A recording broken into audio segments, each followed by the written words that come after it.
to the South Okanagan Event Center for day 2 of the Young Stars Classic here in beautiful Penticton, British Columbia.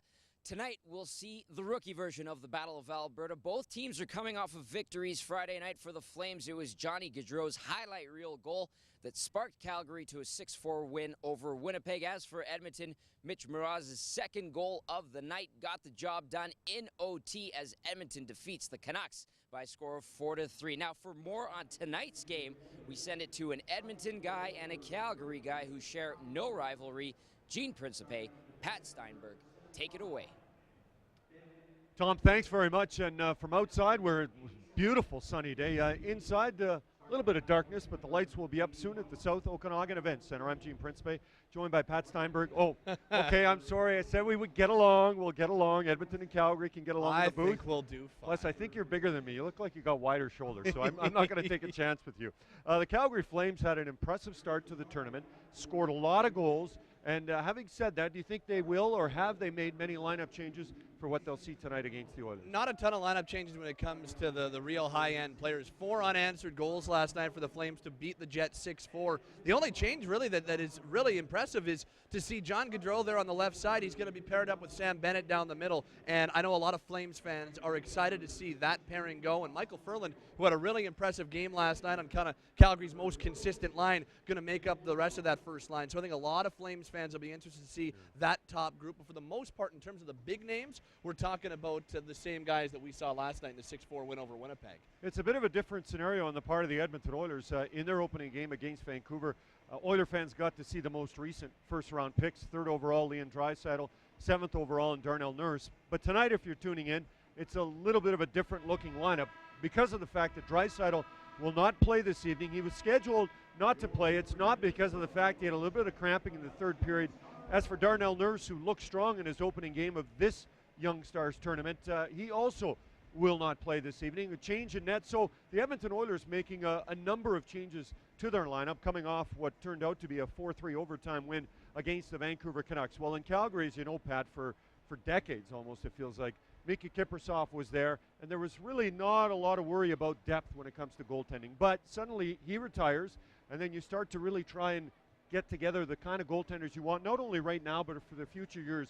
Do you think Flames fans are going to see that guy potentially tonight? Yeah, Mason McDonald starts in net tonight. And, I mean, ever since Leland Irving was picked in the first round, the Flames haven't really made a lot of high picks when it comes to goaltenders. Mason was the first goaltender picked in the 2014 draft, split time between 2 teams last year, but he's tall. And you see, not only is he tall, but he moves well side to side. He goes down quickly, and there's a lot of hope for Mason McDonald in the Flames organization and what he might be going forward. And tonight, Mason McDonald, if you had a chance to watch the live streaming of this game last night between Edmonton and Vancouver, there's a good chance, Mason, you're going to see this guy in and around your net most of the evening, because the hero last night for Edmonton when it came to goal scoring was Mitch Mraz. He had a couple of penalties, frustrated with one of the ones he took, but he was not frustrated with his offensive output on 2 occasions, one on the power play, one at even strength in overtime. Mitch Mraz was able to score 2 goals on the part of the Edmonton Oilers, so he's a kid that really has been a great junior player, and Patty's at the point in his career now where he wants to make that transition to be a pro player. Some feistiness last night between Vancouver and Edmonton. You generally get it between Calgary and Edmonton. Do you think that might be seen this evening?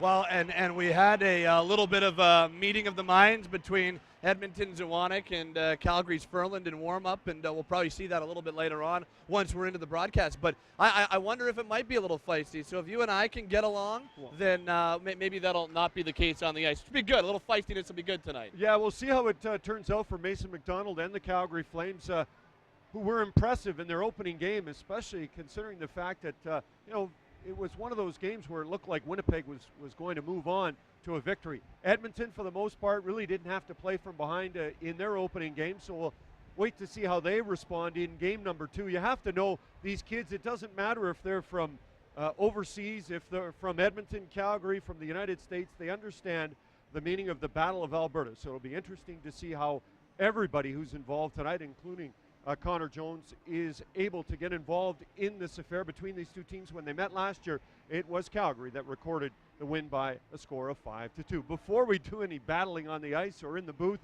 let's go downstairs and have our national anthem brought to you by Kara Sheila.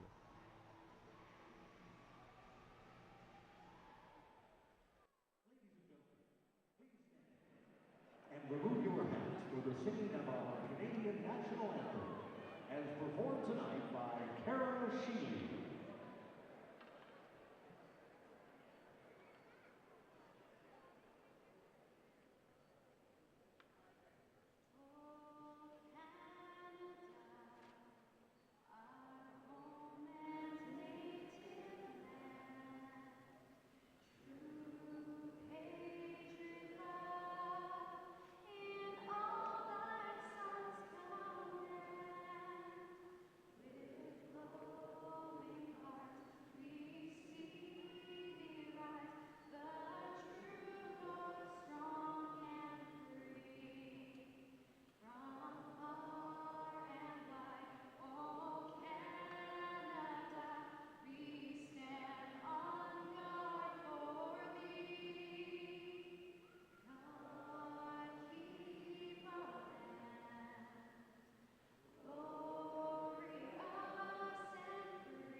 Give our national anthem singer a bit Filled of a out pretty different good here, hey? Yeah. So there it is. The rivalry is on for David Musil, who, well, he certainly knows about it because of his fact his dad played for both the Edmonton Oilers and the Calgary Flames. And we're just about set to go. A look at our starting netminders this evening between Calgary and Edmonton. Bill Arnold will be at center, one of the centermen on the part of the Calgary Flames. And you talked about him, and now we get a chance to see him. Mason McDonald, the tallest goaltender at this tournament, along with Connor Hellebuck in Winnipeg, and we'll be interested to see what he's all about tonight. Other end of the ice, it is Ty Rimmer, and we are underway. Battle of Alberta boy style, as these young men who will hopefully one day be playing in this game at the NHL level will take us through it at the Young Stars level. There is Arnold. Ryan Colton goes cross ice to his defensive partner, John Ramage, and Musil back to get it. Under pressure, 2, 3, 4 different players find themselves behind the net, but it is Cale Kessie who's got it after the pass from Kellen Jones. Wrist shot. There's McDonald with the first save of this hockey game, and a suing scrum just outside of his blue paint. Already a little feistiness, and I think this is exactly what we're hoping for to watch tonight. It's funny, you mentioned players wanting to be at the NHL level. The Flames have got 7 players on this team with NHL experience already. Nobody has that many guys with NHL experience at this camp, at this tournament. The only other team with any NHL experience is Vancouver. They've got 3 players who have suited up for the big Canucks. Yeah, and we had a chance to see them yesterday. Michael Zalewski, Nicholas Jensen, and Frankie Corrado. Vancouver will be back in action tomorrow. But tonight it is all about the Alberta teams as the Oilers take on the Flames. Good chance here out front. Shot! Oh, goes up and over as Flames with some speed there are able to get what turned out to be the first good scoring opportunity of this hockey game. Puck just kind of wrapped around the boards. Greg Chase not quite able to get to it. And the Oilers kind of running around a little bit at their own end right now. Morgan Klimchuk in the corner, pressured by Jordan Osterley. There's Penticton with the shot, and that bounces off. Pinballs to Rimmer, and he's got to kind of make a bit of a save as it was just to the side of the net. And the Flames continue with their pressure, even with the line change. Curtis Gettig with the shot from the point. There's another one there by Turner Elson. This is very impressive on the part of Calgary. They've made wholesale changes and continue to pressure the Oilers. Again, Elson with the shot, this time from the slot. Dylan Simpson, who wore the C yesterday on the part of the Edmonton Oilers, is able to get it out. Here comes Elson. The shot by Elson, and there's Ty Rimmer with the glove stop. And that's the start that the Calgary Flames were looking for. Last night they really kind of got out to not such a great start. They were outshot 12-5 by the Jets in the first period last night. But here's Turner Elson's shot that had to be flagged down very effectively by the Edmonton native Ty Rimmer, and this was the first real opportunity of the night with Josh Juris coming in. He had himself a heck of a night last night and just missed. That was actually Pavel Penticton who just missed on that opportunity. Face off, one on the part of the Flames, dumped in behind the net. There's what would be the number one line of the Calgary Flames. Maybe one day the number one line of the real Calgary Flames. Shot from the point blocked. We have a delayed penalty coming here to the Edmonton Oilers, so the net is empty. Extra attacker is on for Calgary. First penalty of the night on the way, and there's Johnny Gaudreau who scored just your average goal. That was all right. He's Hobie Baker winner. Fantastic opening goal of the tournament for him. Lots of attention paid to Johnny Gaudreau, and now we will have the penalty call, holding call against the Oilers, so the power play goes to work on the part of Calgary. Flames will look for their first power play goal of this tournament. They went 0 for 3 against the Jets last night, and talking to Adirondack Flames head coach Ryan Huska afterwards, he's looking for a little bit more time to maybe coach it up a little bit. It's pretty easy holding call there, as Graham Craig will sit down for 2 minutes and the Flames go to the power play. Yeah, Graham Craig, one of 3 new defensemen, and the Oilers with four new forwards.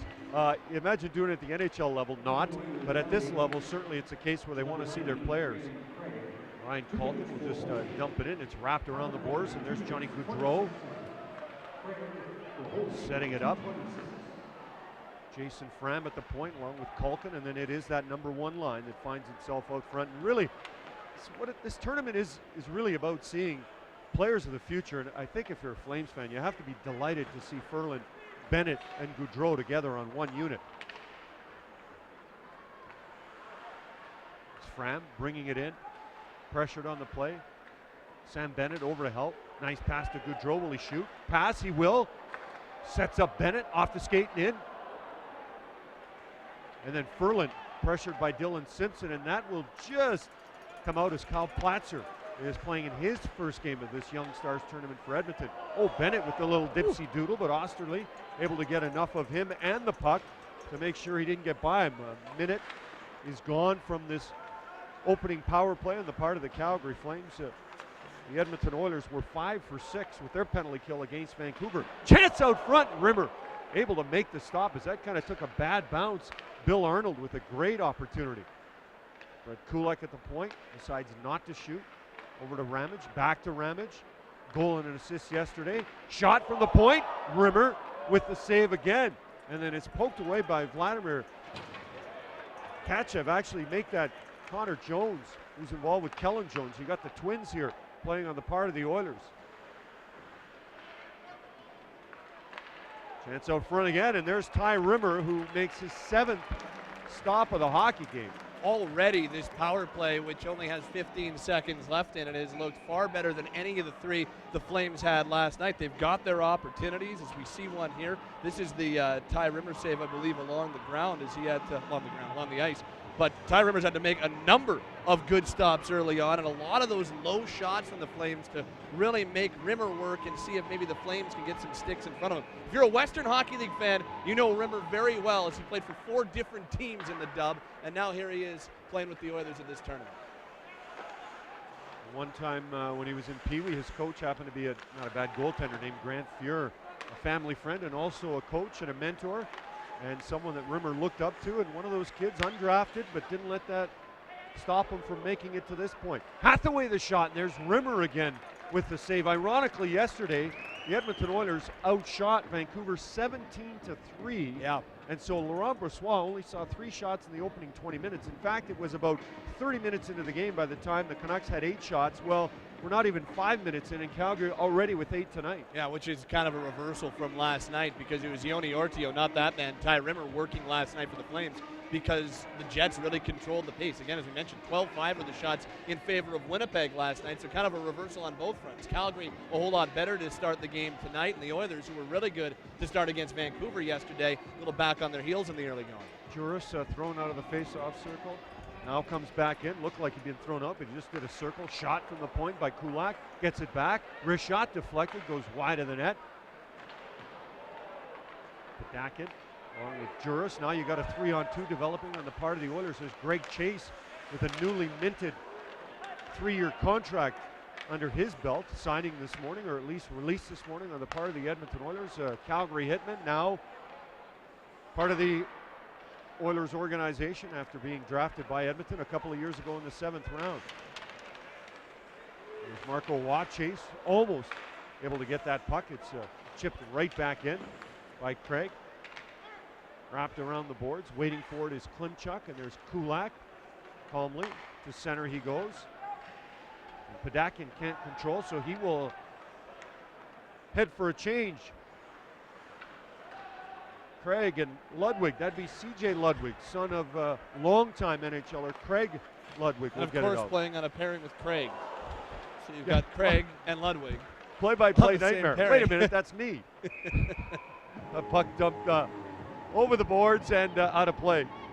Good pace to start. Maybe now as we get back to 5-on-5 play, the Oilers can reel things back in a little bit and get this a little bit more even, because the Flames, by virtue of that power play, certainly playing a whole lot better. But there's C.J. Ludwig, as you mentioned, the son of former longtime NHLer Craig Ludwig. I was talking to Jack Michaels, the radio voice of the Oilers, a little earlier. 13 years between Stanley Cups for Craig Ludwig. 1986 with the Habs, and then 1999 as a veteran with that Dallas Stars team. You don't see a lot of guys who go that long between Stanley Cup wins. There's a guy, I don't, no disrespect, I don't think he'll make it into the Hockey Hall of Fame, but his shin pads should. Yes. Those were, I have a feeling if he was playing today, there'd be some kind of NHL rule put in place for that. Winquist the shot, and that goes off a Culkin stick and up and over McDonald. A quiet start for McDonald, only one shot on net so far. Kachev is brought down. McDonald pushing Yakimov behind the net. Winquist joining the two Russians. Last night it was Jackson Houk who was alongside Yakimov and Kachev. Yakimov, 6'5", 232 pounds. Keeps that puck, gets it to the point. Simpson the shot, and that doesn't get through, but he gets it back. And there's Kachev, the opposite, 5'8", 141 pounds. He dumps it along the boards. It's put out to Johnny Gaudreau. Looks to get it to Ferland, but that play is thwarted by Osterley on March 31st. Signed a deal with the Edmonton Oilers. Platzer intercepted by Kenny Agostino. His shot, an easy one there, and the save by Rimmer.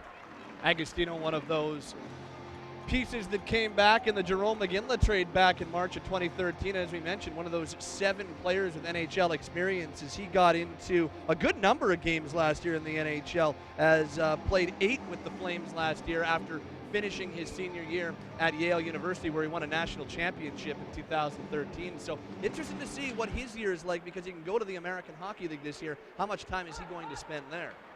Platzer, long lead pass.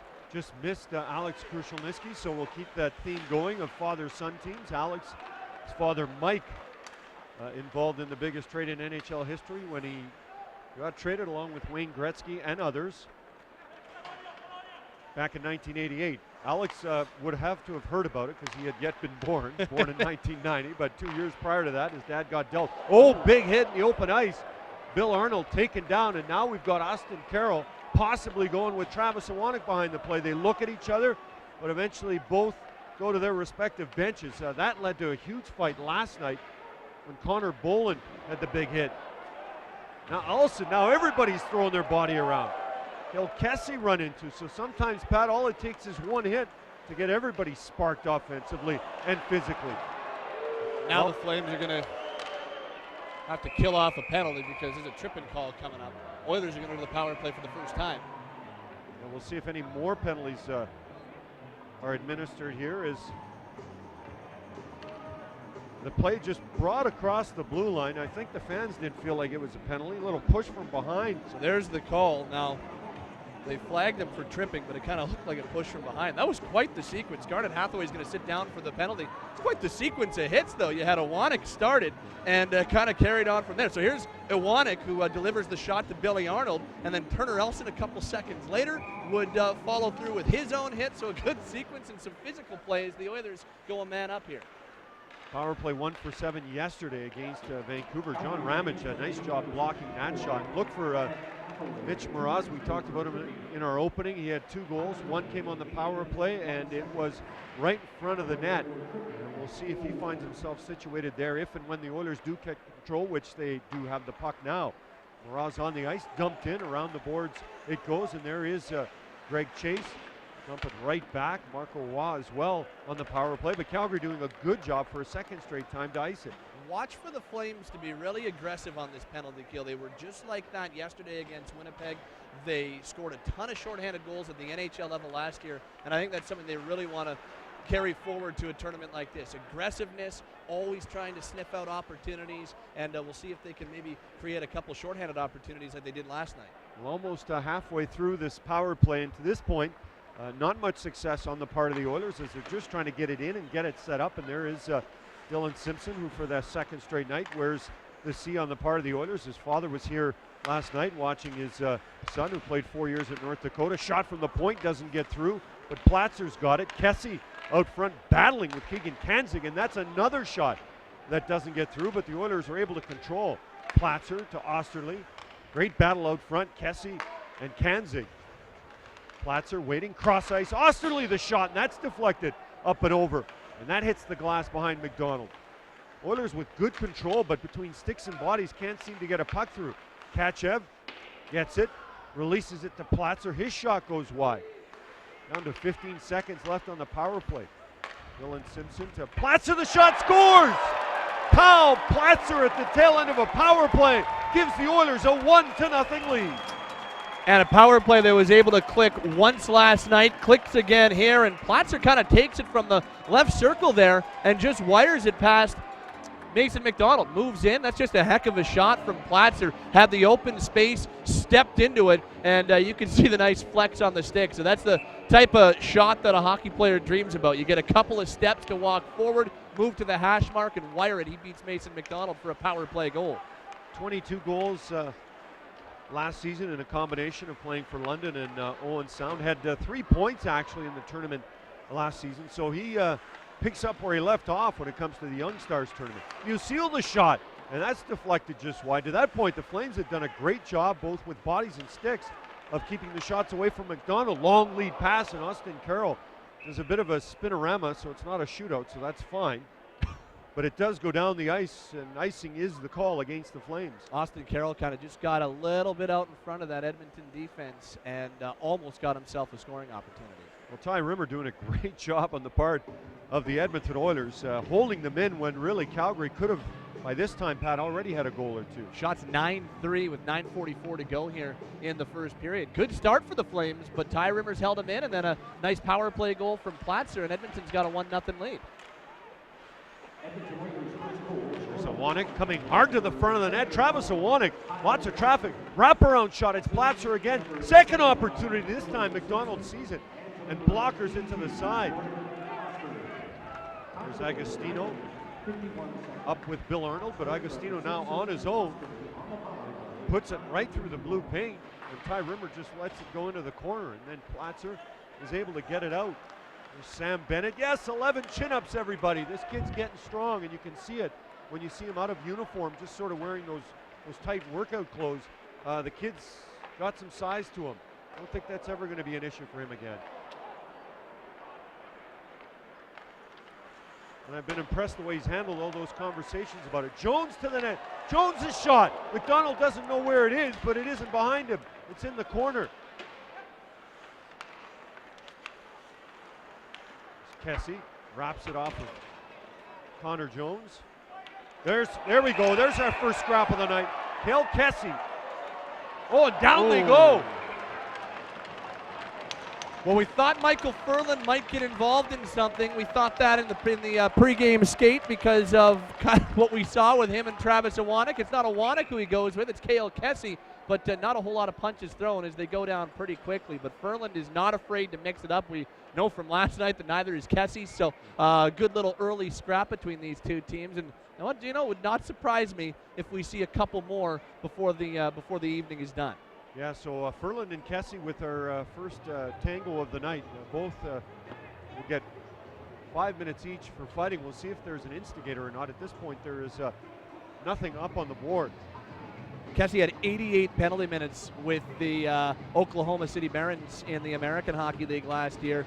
And after his first full year of professional hockey, I think you can be pretty comfortable that he's okay with dropping the gloves.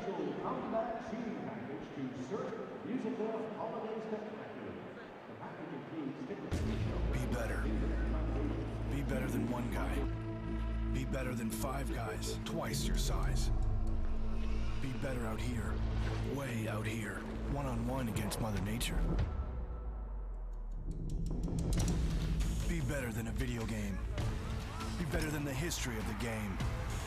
This season, be better than you've ever been before.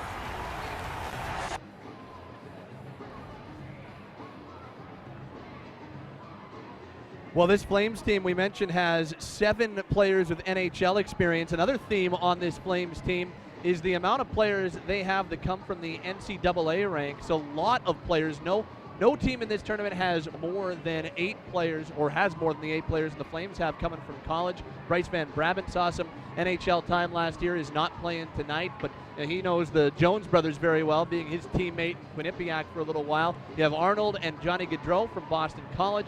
Kenny Agostino won a national championship with Yale a couple of years ago. John Ramage had a very good career at Wisconsin. A couple of tryout players from the college ranks as well. So the Flames, as they've kind of started to rebuild this organization, have started going in different routes. They never drafted Gaudreau right from college. He was playing in Dubuque of the USHL when they ended up drafting him. But 3 years at Boston College, you don't get much better than the college career of Johnny Gaudreau. Well, and I would say that, too, if you go back to a guy named Joe Nieuwendyk out of Cornell. Yep. I mean, the Calgary Flames kind of set the tone thanks to the decision to get Joe and the fact that Joe had such a fantastic career. And after that, it almost seemed like, hey, these university players are pretty good. They're not that bad, hey? Yeah, it's one of those, nowadays, it doesn't matter where you are, they'll find you. But back then, university maybe didn't have the cachet that the junior leagues had.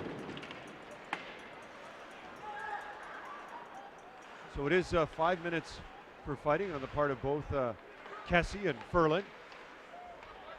Teams at even strength playing 5-on-5.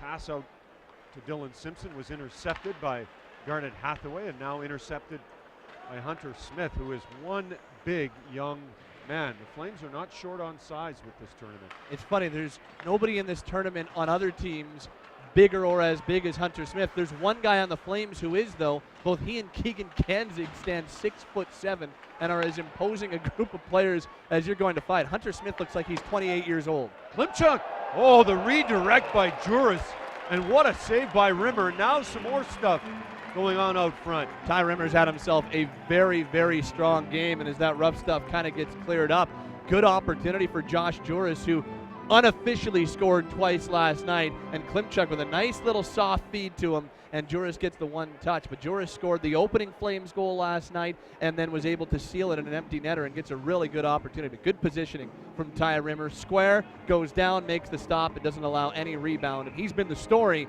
of the first 12 and a half minutes of this game. Yeah, great redirect by Juris. Really had little time, did Rimmer, to react, but did well enough to get in front of it. Yakimov knocked into the boards as the Oilers are able to come out. There's Josh Winquist, who was not in the lineup last night, but is this evening. There's Kachev. Oh, Kachev dipsy doodling. Had a couple of assists last night on the part of the Oilers. Shot from the point. And McDonald saw it, but it went just wide of the net. Vladimir Kachev, who played in the KHL, put alongside Bogdan Yakimov. Part of the reason is culture and language, and the two of them looked great last night. Johnny Gaudreau with some speed intercepts. Winquist can't get to it. There's Hathaway out front. Rimmer able to make the stop on Sam Bennett. Now Bennett with time.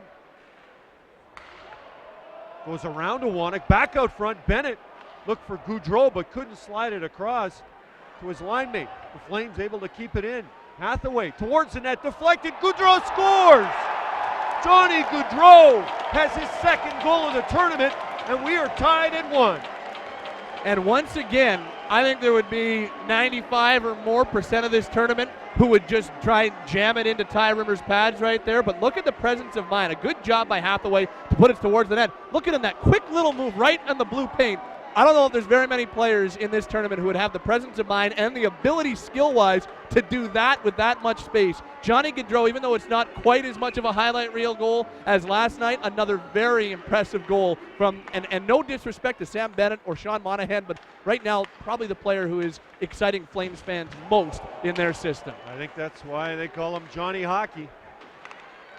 Here come the Flames again. Austin Carroll gets it across the line. There's Agostino, goes towards the net. A nice defensive play there by Dylan Simpson. Simpson now leading the rush. Looks for Platzer. Intercepted by Ramage, and down it goes. And one of the interesting things is we've got nice round of applause for Johnny Gaudreau. Hathaway was on the ice because of the Michael Ferland fight. So really he wasn't on the top unit, but he sure looked good on that shift with Bennett, who also looked strong, and Gaudreau. Well, and Hathaway just kind of did the smart play, put the puck towards the net, and then let the skill guys on your line do what they do. That's exactly what Gaudreau did. Face off, one shot from the point. So the first little example of Bennett with Gaudreau looks good on the part of the Calgary Flames. Well, Bennett had that play just before the Gaudreau goal where he kind of wheeled and got himself to the slot and almost found Gaudreau himself. So some pretty exciting stuff. Ludwig to Jones, back to Ludwig. Shot goes way wide. There's Connor Jones. There's brother Kellen, who were effective on a line last night with Marco Waugh. And back in the lineup now. Jones, Kachev. Oh, back to Jones. Jones the shot. That Kachev is slippery. Hunter Smith along the boards with Ben Betker. Musil the shot. And McDonald waved at it, and that went wide. Now Turner Elson, 2-on-1 with Hathaway. Elson on his own, shoots. What a save by Rimmer. He doesn't know where it is, but Betker did. Oh, just beat Hathaway to the puck. Otherwise, it's 2-1 Calgary. Elson lost his stick, so he's going towards the bench to try and get a new one, but another good opportunity for the Flames. Marco Waugh getting through, pushed off the puck. Chances at both ends. There's Chase. Wrist shot. McDonald able to make the stop on Jordan Osterley. We talked about being feisty. I think every time there is a goaltender who freezes the puck, there's a little pushing and shoving, and whether it's at this man's net, Ty Rimmer, or Mason McDonald. Here's the Turner Elson opportunity. Makes a really nice move to get past and then goes to the forehand, and Ty Rimmer did a very good job of staying deep in his net, not coming out to challenge Elson, who won a Kelly Cup with the Alaska Aces in the ECHL this past year, gets another opportunity for the Flames. That's a heck of a stop for Ty Rimmer, who, again, has been very, very good today. That puck looked like a beach ball sitting there. Yep. It looked just like it was getting bigger every half second. Yeah. And Hathaway saw it but couldn't quite get there as Betker beat him to it. Great entertainment so far on the part of both the Flames and the Oilers. Shot from the point. Goes wide. Klimchuk will chip it out. Juris plays it behind Kulak. And there's Osterley. The Oilers might have a 3-on-2 here, potentially. There's Chase. Can't get the puck served up to him by Mitch Mraz. But Akin just dumps it in. Marco Waugh back with Dylan Simpson. In fact, Dylan Simpson this morning was saying how spent 4 years in North Dakota. We know about Johnny Gaudreau and his exploits at Boston College. He said, I'm kind of excited to play against him. I never played against him in college. So he got a nice round of applause on his goal. This kid has got some, he's not Johnny football, but Johnny hockey's drawing some attention to himself and his team and the game. Well, and the thing with Simpson is they would never have been able to play in the regular season, and unfortunately as you go into the tournament-style playoffs they hadn't been able to play either, and Gaudreau is that guy who gets everybody buzzing. Now he's playing against him. And there's Gaudreau again. Nice little short side pass out front to Bennett. So Johnny Gaudreau, Sam Bennett, and Garnet Hathaway for 2 or 3 shifts in a row have really been buzzing in and around the Oilers' net. Well, and you see the little pass that Gaudreau's going to make here from behind the net. Just a little, like, he does things with so little space. He doesn't see limits, it seems sometimes. Most guys would say, no, I'll continue putting that around the net. Instead, Gaudreau has a little bit of space, and he puts it out in front. He's an exciting player, and his numbers at Boston College were huge, but the fact that he scored a goal in his first NHL game, the final game of the season when the Flames were in Vancouver, it kind of was the perfect icing on the cake for everybody being so excited that both he and Bill Arnold signed. There was some worry among Flames fans that maybe that wouldn't happen, so when they decided to sign, it was a lot of elation in Flames Nation. Oh, big hit there. Josh Winquist hammered into the boards by Austin Carroll. Goudreau knocked out of the Frozen Four on a Thursday, signed on a Friday, playing the NHL on a Saturday. So how's your weekend going? I mean, talk about a big change for him and a successful one. Well, and the fact that both he and Bill Arnold signed that same day, and I know that everybody talks about Gaudreau, but Arnold, there was a lot of talk because he was the guy who could have gone the route where he could have entered free agency because he had the 4 years in college. So the fact that he signed too was a pretty exciting thing. That both Gaudreau and Arnold signed on the same day was a pretty big feather in the cap for the Flames. There's Betker playing his first game of the Young Stars tournament. Hunter Smith spins and shoots, and that goes wide. There's a couple of big guys. Betker's 6'5" as well. Hunter Smith 6'7". It's like a basketball game out there. Those two are out. Hunter Smith is just an intimidating fellow. Like I don't know how well you can grow a beard, Gino, but you and I I'm are Italian. I can grow a beard, but I would lose to that kid. He just turned 19 a couple days ago, and that beard that he's got looks like he grew it in about a day and a half, and he very well might have. As gregarious a guy as you're going to meet. Interviewing him at the draft was as fun an interview as we did throughout the entire time in Philadelphia. He's funny, he's engaging, and when he's done his NHL career, however long it lasts, if he's replacing a guy like you or I in the booth, wouldn't surprise me at all. There's a hit from Smith, just clips his man, but still gets enough of him to send him flying. Yeah, part of the Rito Berra trade, or the pick from the Rito Berra trade, had gone to camp with Ottawa. He's one of those kids you know, just because of the size. I mean, he's so attractive. You can't just build yourself a basketball team. I mean, the Flames had Chris Breen a few years ago, who's also 6'7", but you just also can't turn a blind eye to a guy who is that big. Wrap around! Oh boy! Travis Iwanek was a stick blade away from a goal as McDonald was caught out of the net. Not sure how that stayed out, to be perfectly honest with you. Osterley along the boards with Smith. Now Kulak. Scott Elson with him. Tries to get through Dylan Simpson, but a nice sound defensive play by Simpson. His father Craig won a couple of Stanley Cups on the part of the Edmonton Oilers. Both Kessie and Ferland are out of the penalty box now, and Kessie's got the puck and looking to throw his weight around a little bit more. No shortage of physical contact between these two teams. Ludwig at the point, cross ice. Craig. Back to Craig Ludwig. Jones has that slip off his stick. We're into the final minute of play. And here comes Klimchuk trying to settle down the puck.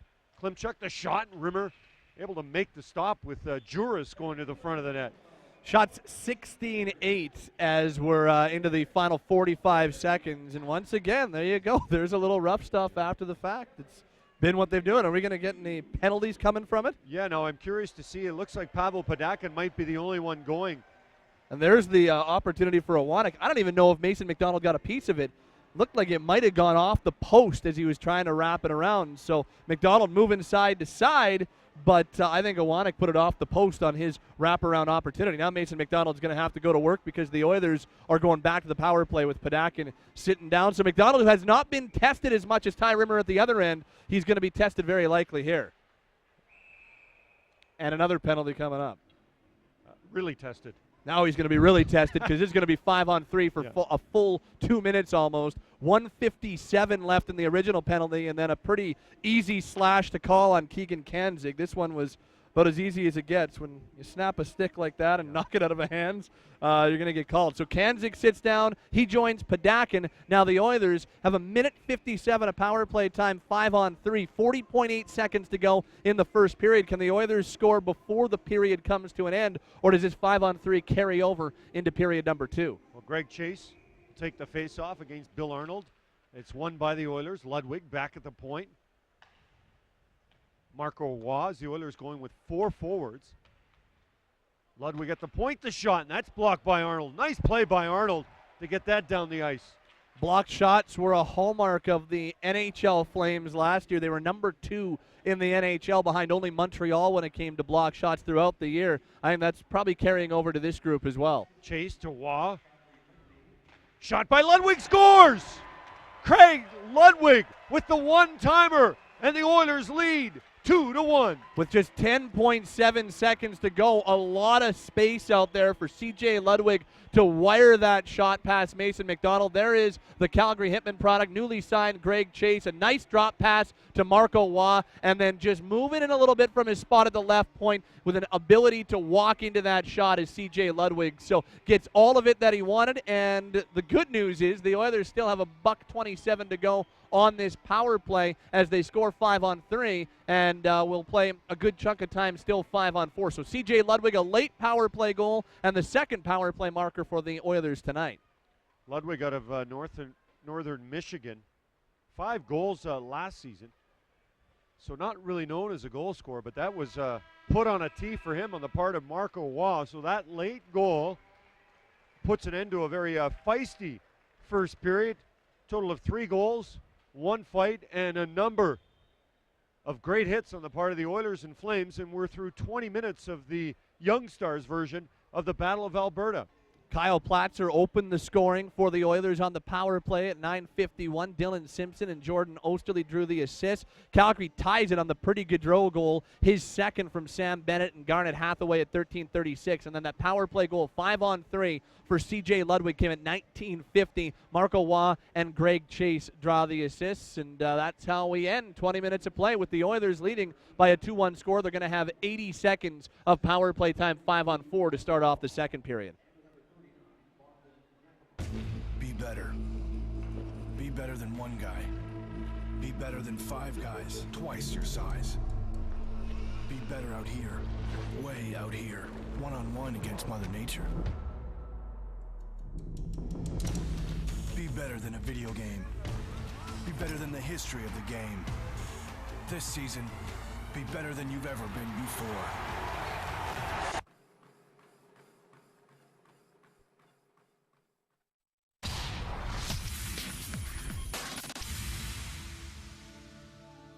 June 27th, 2014.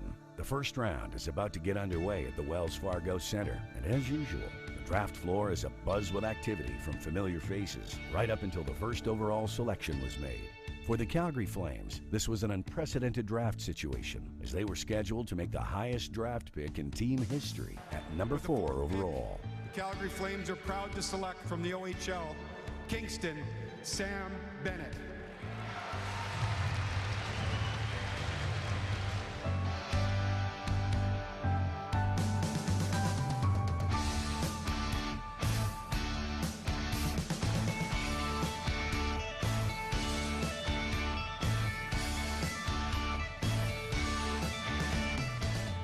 It's a dream come true. I went and I visited Calgary, and after my visit, I told my parents that's the place that I want to play. And for that to be true, it's unbelievable. Oh, there we go. We got some Calgary puck. I don't know. I can't even put it into words. It's crazy. You're about to go through the gauntlet. Yeah, you're about to talk to everyone across North America. All right. They all want a piece of you. Congrats, buddy. It's awesome.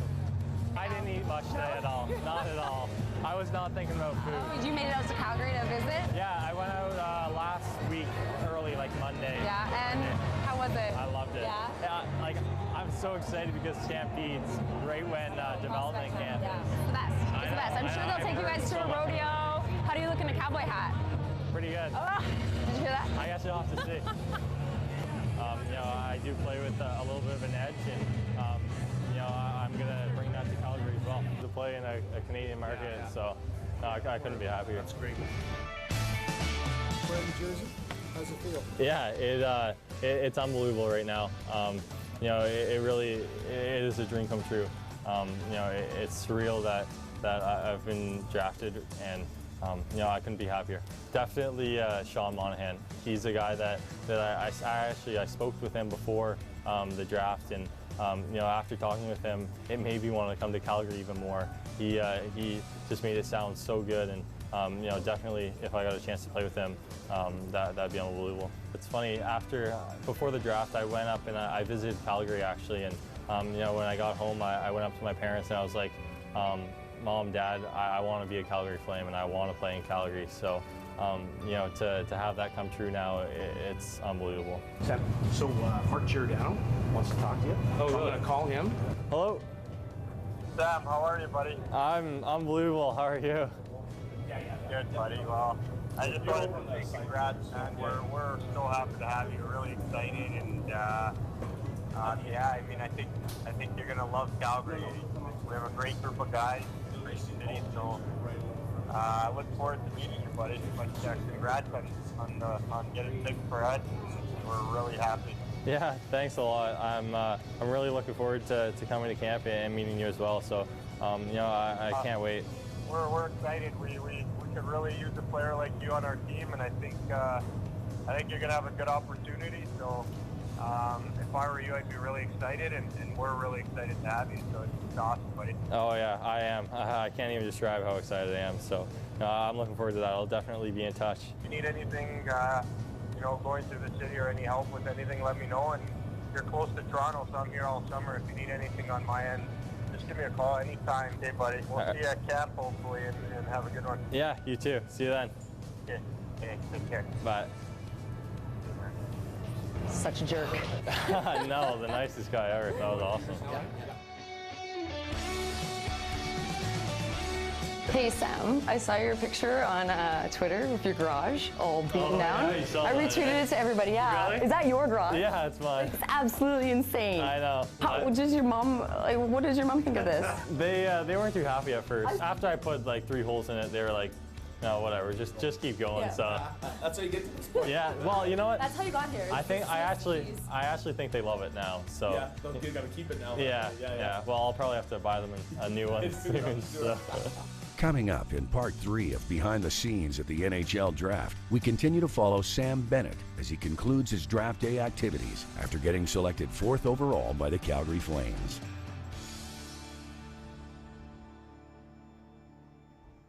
Back inside the South Okanagan Event Center as the Oilers rookies lead the Flames rookies by a score of 2-1. CJ Ludwig with the go-ahead goal with just 11 seconds left on the clock. Tom Gazzola with you. Alongside Dallas Aikens, the head coach of the Edmonton Oilers. Dallas, we'll just start out with how you saw that first period for your guys and then maybe what you saw from the Flames. Yeah, I thought we were a little hesitant, you know, maybe a little bit intimidated by their speed early, but I thought we settled in as the period went on. What do you make of this tournament? How do you use it as a tool maybe to scout some of your guys? You know, how much stock goes into what you see at this tournament going into main camp? Well, there's a lot of things going on. Yeah, I think it's important for me to see guys that are in the mix to maybe challenge for a spot. I also want to see where the other guys are at, if they're going to be able to fit into our main camp. But mostly here, you're looking for habits. Like what kind of habits do the players have, and how much more teaching do they need as they come to us? But listen, this is a hard tournament for all of these players, every team to play in. They've come in, they haven't had any practice time. They're thrown together in these lines, and you just get going. But I like the system play of our guys right now. I think the players have received the changes well, and I think Todd Nelson and his staff have done an amazing job teaching it in such little time. How much do you watch the bigger name players, and are there guys maybe that fly under the radar that you like to keep an eye on, and who might some of those guys be? Well, yeah, hey, listen, we've got guys, obviously, that are high draft picks here playing that we're always going to keep an eye on, but it's whoever's playing well, that's how it goes. That's the great thing about once you get invited to a tournament like this. You get drafted, that's your ticket to the dance. And then when you're invited, that's your ticket. And it's up to you to what happens with that ticket. So every player here has equal opportunity. They should be doing everything they can to show well so they can get that invite to the main camp and then get to show their stuff there. The Oilers have only played 4 periods thus far in this Young Stars Classic. Has there been a guy that's kind of caught your eye that might surprise some people? Well, I really thought Osterley had a good game last night. I thought his gap control in the first period was excellent, and that's something you usually don't see out of a defenseman his age. So we had a number of guys who have played very well so far, but for me, I was so impressed by his gap control, and I thought he got off to a good start. And finally, just want to ask, how's your mindset going into what will be your second season behind the bench with the Oilers? Is it kind of nice to have last year in the rearview mirror and get going again? Yeah, I think the biggest thing is I think we all feel settled. I know we've made some changes to our staff, and we've made some changes with our team, but for me coming in, we're already in our house, my family's settled, I'm settled. It's one of those, there's no regrets about the past, and there's no anxiety about the future. We're just simply ready to go. Dallas, appreciate you doing this. Look forward to talking to you in the coming weeks. Great, thank you.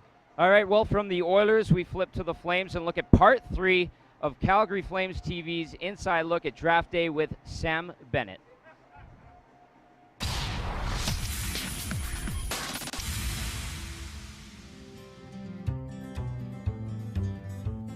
Did you practice in your notebook or during class? That's all I did.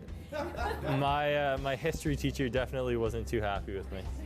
Well, it looks like it was worth it. But tell me about that conversation with Monahan. Did you guys talk on the phone, or was it just a couple texts?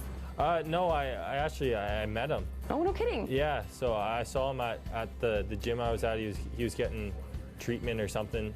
So I talked to him a little bit. So it was awesome. He just told me about just what he went through being in Calgary, and he actually got me so excited to go there. Good job, eh? So you'll notice some of the guys, they have their name bars and they're Velcroed on in the back. So they're not sure who they're gonna pick. Oh, really? But I don't know if you noticed, but yours right here is sewn in, which means they had that done in Calgary, brought here, the jersey's been waiting for you. That's awesome. I love that. I love that.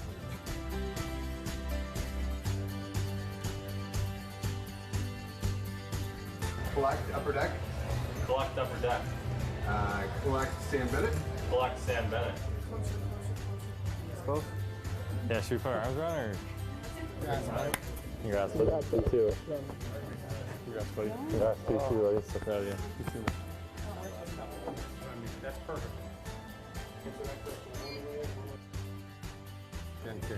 Nice to meet you. Thank you. I'm excited to be here. I know what I've seen. I love it. Looking forward to loving you. So. Can't wait. Pumped up. Big part of the future. I can't wait. They're really excited they got you there. Good luck. Thank you very much. I'm excited. Yeah. Thanks a lot. You got some Flyers at 17 right now. Yeah. Sounds like it. Yeah. Klimchuk. Klimmer! I love Klimmer. You know? Under 18s? Yeah, under 18s. He was my roommate in Russia. I roomed with him for like 20 days, so I'm really good buddies with him. This is my phone after the draft. So there it is. Yesterday you had 2,800 followers at the time you were drafted. How many do you have now? 4,957. He's about to send his first tweet in the Calgary Flames organization. Read it out for the people. Dream come true. Couldn't be happier to be selected by the NHL Flames. Yeah, I think you should send that. All right. 20 retweets in 20 seconds. Refresh! 37 and 45 seconds. After the third pick, Berkey might have looked up at me. Really? Everyone always says that. He does, and I'm pretty sure, if I'm not right, he gave me one of these. Yeah. And I looked right at him, and I just smiled, and I told my dad he did that. Hey, you too, buddy. Congrats, buddy. It's awesome. I knew if Calgary got the pick, they'd take me, but I just didn't know who was going where. How about when, what's his name, when from the OHL, Aaron Ekblad. From the Ontario Hockey League,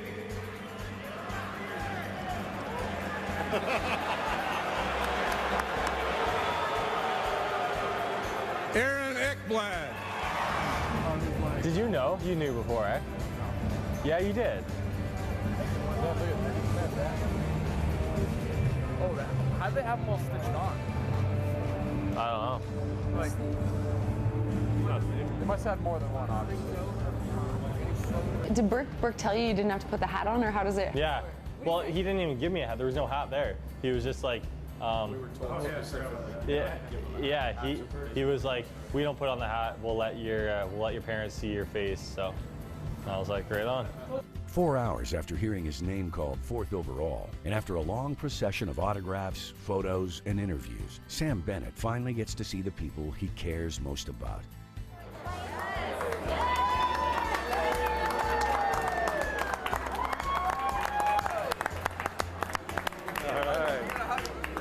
Way to go, brother. Thank you. Hi, Grant. Oh, sweetheart, I'm so happy for you. Thank you. Oh. Thank you so much.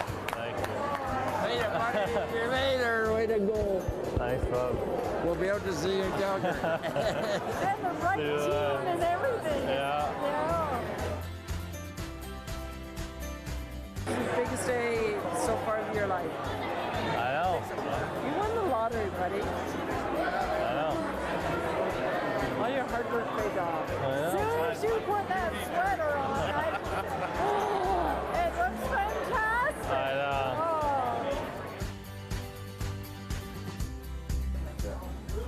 Hey. Congratulations. Thank you so much. Awesome. Glad to be here. Yeah, you exhausted? Oh yeah, yeah. I'm so tired. It's a long day. Oh yeah, yeah. It's a fun day, but it's a long day. Yeah, for sure. But it's very cool. No, it's awesome. I'm happy. Yeah, so are we. Couldn't be better. Guys, I think when I saw you during the year, I said, I think I found the guy I want. So I said, I don't know if we'll get him, but then I kind of heard the way it was going to go, like everybody was talking. I said, really? And I thought the way it went was the way it was supposed to go. Yeah. So that's what I heard going. But I knew that before you got to us. Flames general manager Brad Treliving seemed to be very pleased at the conclusion of the first round. It went quickly, but it sure felt like a long time. But no, it went. They're all good players. But Sam's a guy. Obviously, we had our eye on from day one. He brings a special combination of skill, speed, and I've talked since day one coming here. The character, the intangible pieces. This guy's, he oozes character. He plays with an edge. We're real happy tonight.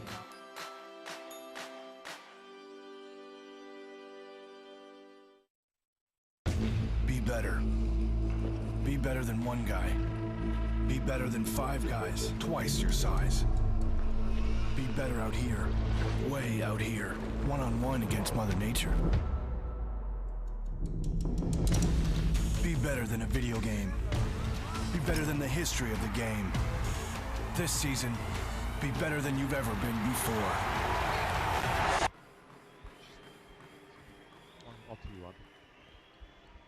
Welcome back, and thank you to SportCheck for being a title sponsor. In fact, Luke Gazdick and Oscar Clefbaum, on Monday, you'll see a great feature on the part of the two Oilers who go shop with a pro.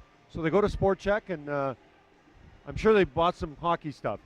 Lots of hockey going on in the first period of play, Pat. And it was the Oilers kind of starting and finishing things. Yeah, the Oilers opened the scoring and a nice little play here by Platzer. On the power play, he'll walk into the top of the hash mark and wire it past Mason McDonald. That opened the scoring, but once again, it's the wonder kid for the Flames, Johnny Gaudreau, who does it again. Sam Bennett with a nice little spin through, and this is kind of the continuation of it. They keep it in. Hathaway puts it towards the net, and look who's there. Quick little move, and Johnny Gaudreau ties the game, but late in the first period. Another power play for the Oilers. This time, a 5-on-3 is how they would regain the lead. Greg Chase drops to Marco Waugh, one-time shot, and C.J. Ludwig gives the Oilers a 2-1 lead back as we start the second period. 80 seconds of power play time for that team, the Edmonton Oilers, who look to win their second game of this tournament. Both teams looking to move to 2-0 at the 2014 Young Stars Classic for SportCheck. Pat Steinberg alongside Gene Principe, and you've seen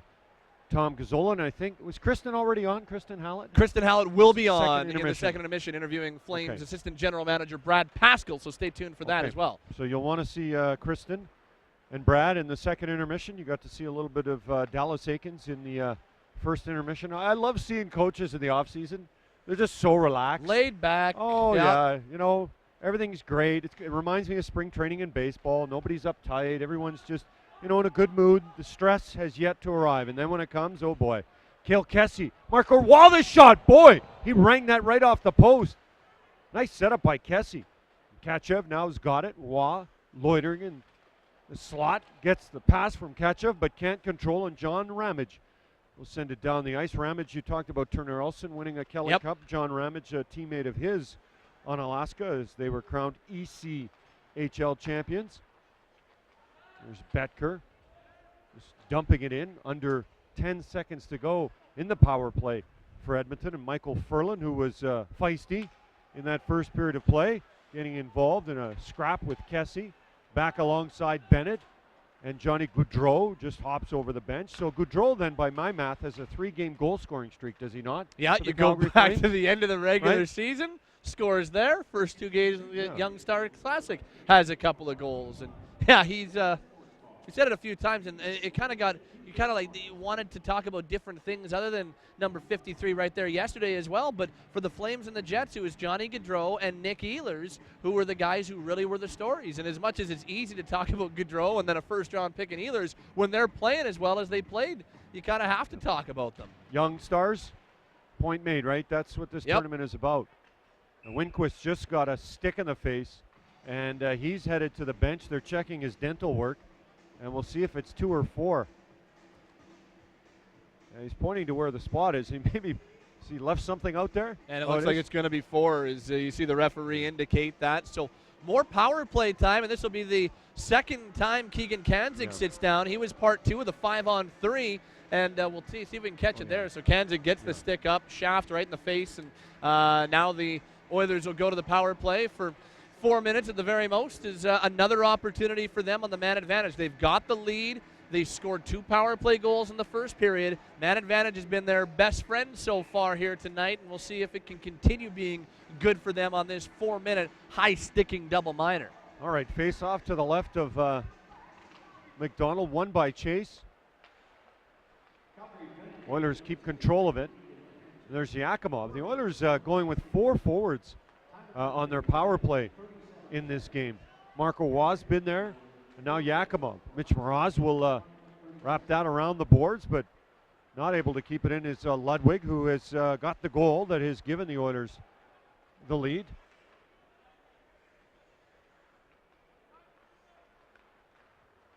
Ludwig sets it up nicely for Chase. Chase coming in, loses control, but gets it back. Yakimov kicks it to the point to Ludwig. And there's Chase. Switching sides are Ludwig and Waugh. Chase hanging on to it.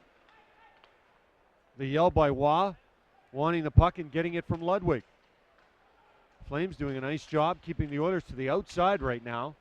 There's Mraz. Gets it out front. Chase is there. Waugh's there. Mraz is there. Yakimov's there, but it's Ludwig with the puck. Waugh the wrist shot, and that's blocked. Austin Carroll with the skate. Waugh the point shot. Didn't quite get through. Mitch Mraz setting the screen. Cross-ice pass. That's deflected by Yakimov. Chase in the corner. So is Kulak. And finally the Flames will get it out.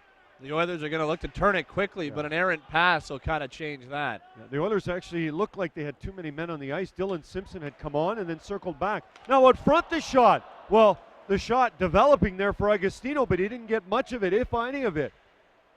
Another example of a pretty aggressive Flames penalty kill, able to gain themselves an opportunity, and Agostino's shot gets blocked. Now Arnold hooked by Platzer. So a little bit of help, a little bit of relief as Platzer just got his stick onto Bill Arnold, and as a result, 2 minutes and 8 seconds left in the power play. Now it'll just be even strength situation. Yeah, some 4-on-4 hockey for the next 120 seconds, and then a very short power play for the Flames afterwards. They'll get 8 seconds of power play time once we see Keegan Kanzik step out of the penalty box. But yeah, some 4-on-4 time, and you see Bennett and Gaudreau out there. There's some skill, and the Oilers have got some skill as well. Yeah, the Jones brothers are out for the Oilers, along with Osterley. Osterley looked like he might have a shot at a wraparound. There's Jones. As McDonald was kind of swept out of the play by one of his own teammates. Dylan Simpson's shot is blocked. Well, he wanted to play against Johnny Gaudreau, and they're one-on-one, or Gaudreau and Simpson. Now a hook on Jones and another penalty coming up. So it's like a tennis match of penalties right now on the part of these two teams. Yeah, so now it's going to get really confusing because for the next minute 28 we'll play 4-on-3. And minute 28 we'll play 4-on-3. That's all I know. Then we'll play 5-on-3 for about 7 seconds. Yeah. And then the Oilers will go 5-on-4. So a lot of open ice now for Edmonton. Mitch Mraz, the goal scorer from last night, is going to be out there. Sam Bennett sits in the penalty box for that hook. So Bennett, who, and we'll get to this a little bit later, but Bennett, fair share of penalties in the OHL last year, and he sits down for 2 minutes with a hooking call, and now 4-on-3, just 7 skaters on the ice for the next minute 28. Yeah, we'll see if we can get that in on the next whistle. Just kind of an overview of the penalty minutes by the first-round picks in this past summer's draft and where Sam Bennett fits. Ludwig hard into the end boards as he's pushed by Kulak. And Ty Rimmer, a much quieter period in the second, at least to get started, than he had in the first.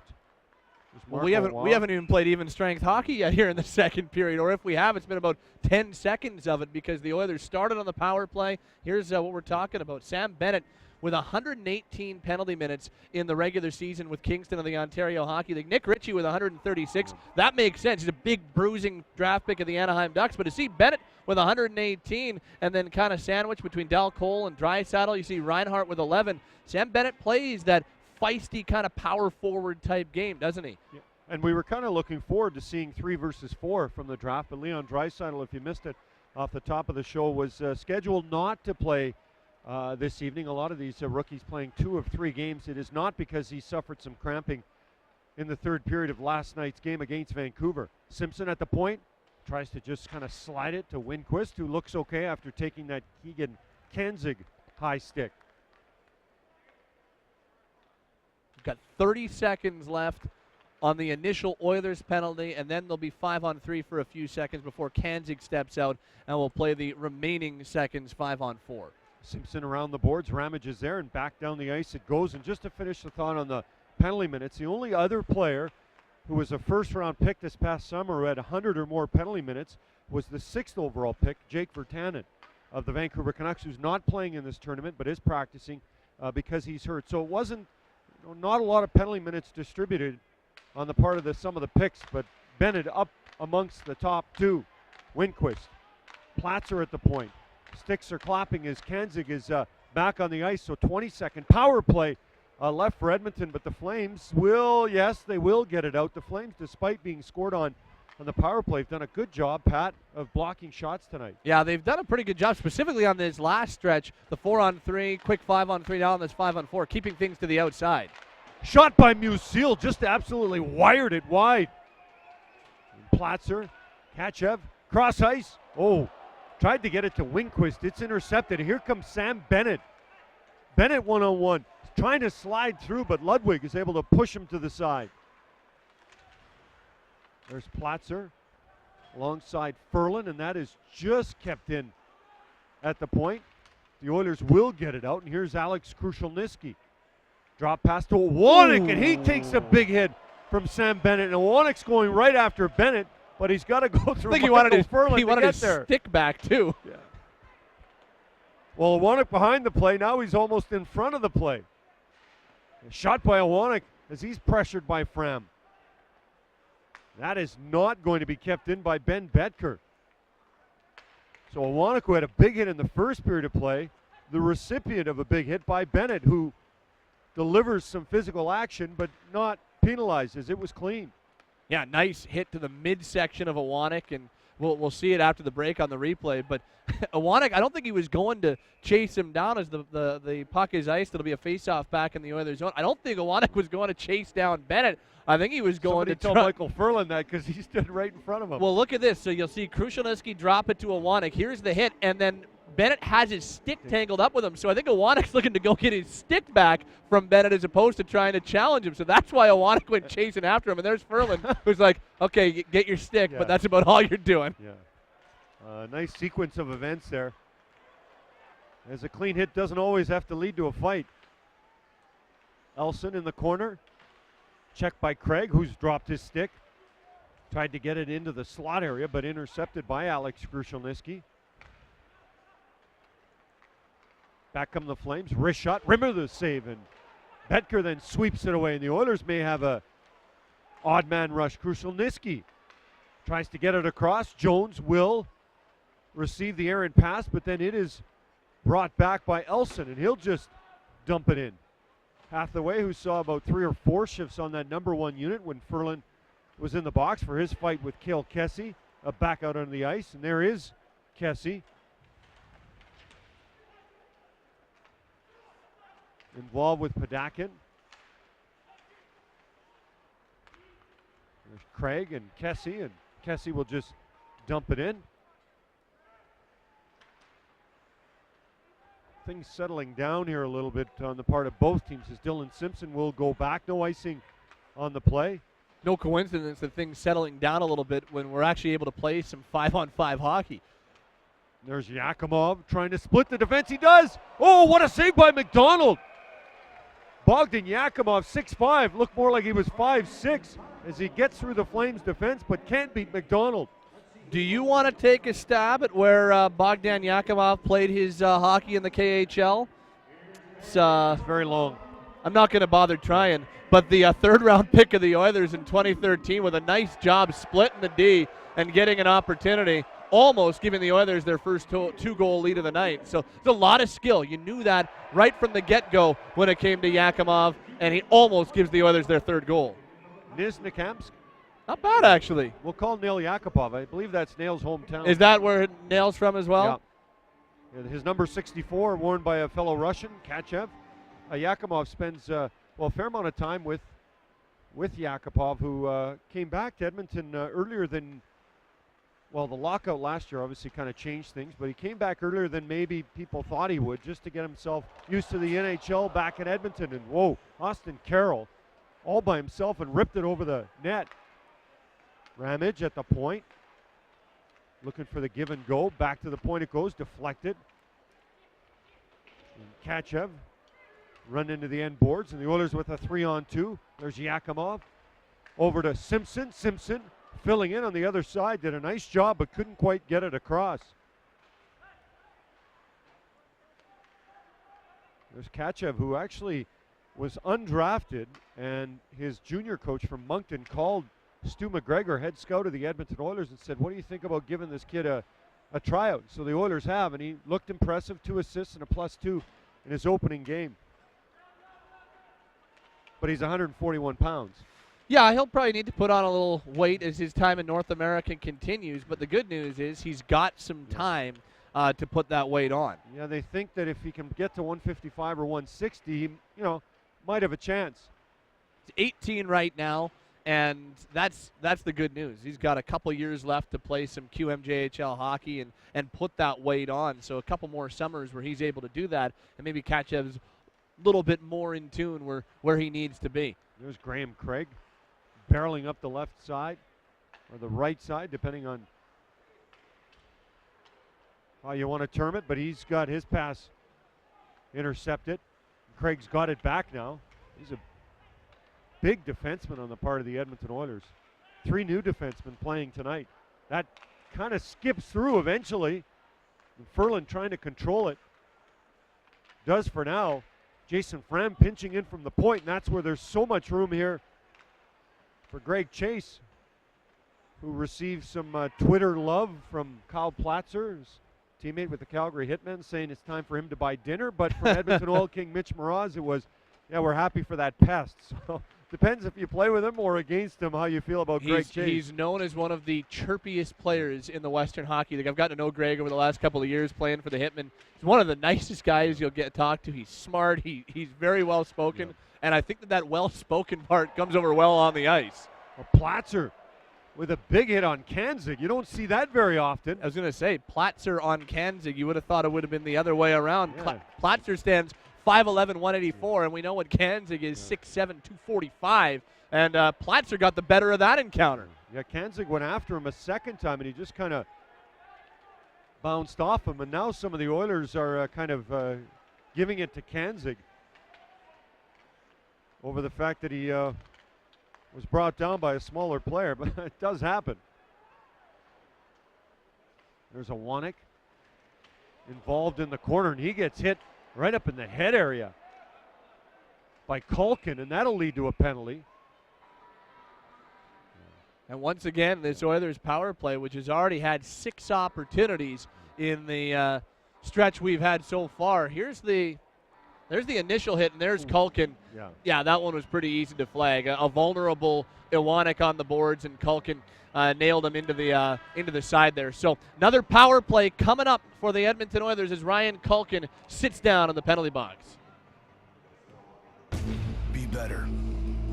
Be better than one guy. Be better than 5 guys, twice your size. Be better out here, way out here, one-on-one against Mother Nature. Be better than a video game. Be better than the history of the game. This season, be better than you've ever been before.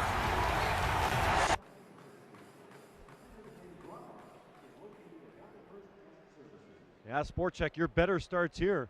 And Todd Nelson looking to better his situation with the Oilers, which currently has them leading the Calgary Flames by a count of 2-1. And we just talked about Platzer, and we talked about Patrick Seeloff not in the lineup tonight, but the fact that Platzer is involved with the Calgary Hitmen and Greg Chase, and I mean, here's just a combination of different players, teammates who are reunited, and there's lots of them tonight. There are. On this Oilers team, there's a lot of familiarity. Obviously, Draisaitl not playing tonight, but you got the Jones twins. You've got the 3 players from Everett, and obviously those players in Oklahoma City who know each other pretty well. I mean, those guys all played full season, and some pretty promising players on that Oklahoma City team who got their first year of professional hockey, and David Musil, Martin Gernat, 2 guys the Oilers are hoping can turn into NHL defensemen. Travis Iwanek, who has been a pretty noticeable player tonight. What Iwanek has shown in this game is kind of exactly what I think the Oilers hope he shows if the NHL is ever his full-time destination. He mucks it up. He is difficult to play against, and there's a player who just signed today. Speaking of which, difficult. Yeah, Greg Chase, who kind of likes, when you're an underdog, the story seems a little sweeter. And here's a guy who's a 7th-round pick, didn't go to the draft his draft year because he just felt like he didn't want to sit there and wait and maybe not hear his name called. Instead was informed afterwards that he'd been drafted, and it's a great story to this point.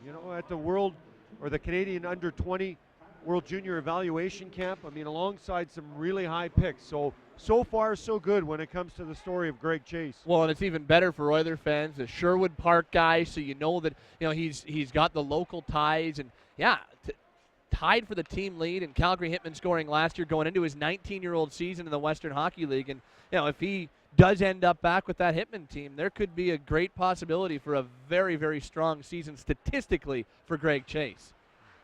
Morgan Klimchuk a pass away from being on a breakaway.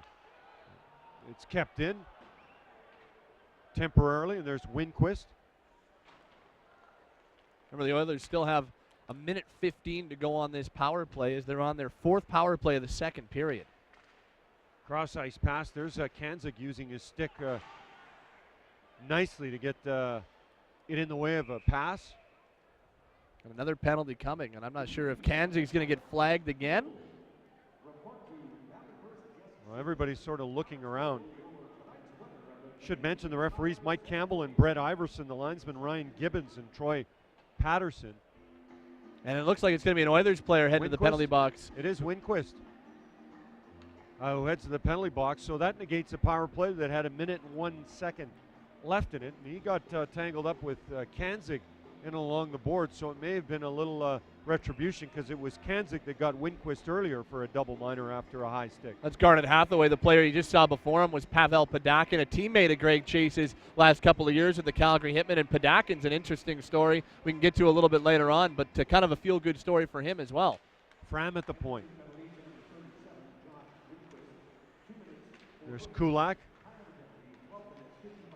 Elson. Hathaway trying for the wraparound. Can he get to it? Can't just yet. 4-on-4 hockey for, about a minute. Unless we get another penalty. There's been a lot of penalties in this 2nd period. 6 have been called combined after just 3 in the 1st period. Yakimov and Kachev can't connect, so here comes Hathaway. Gets it to Elson. Tried to slide it through to Fram, but that goes harmlessly into the corner.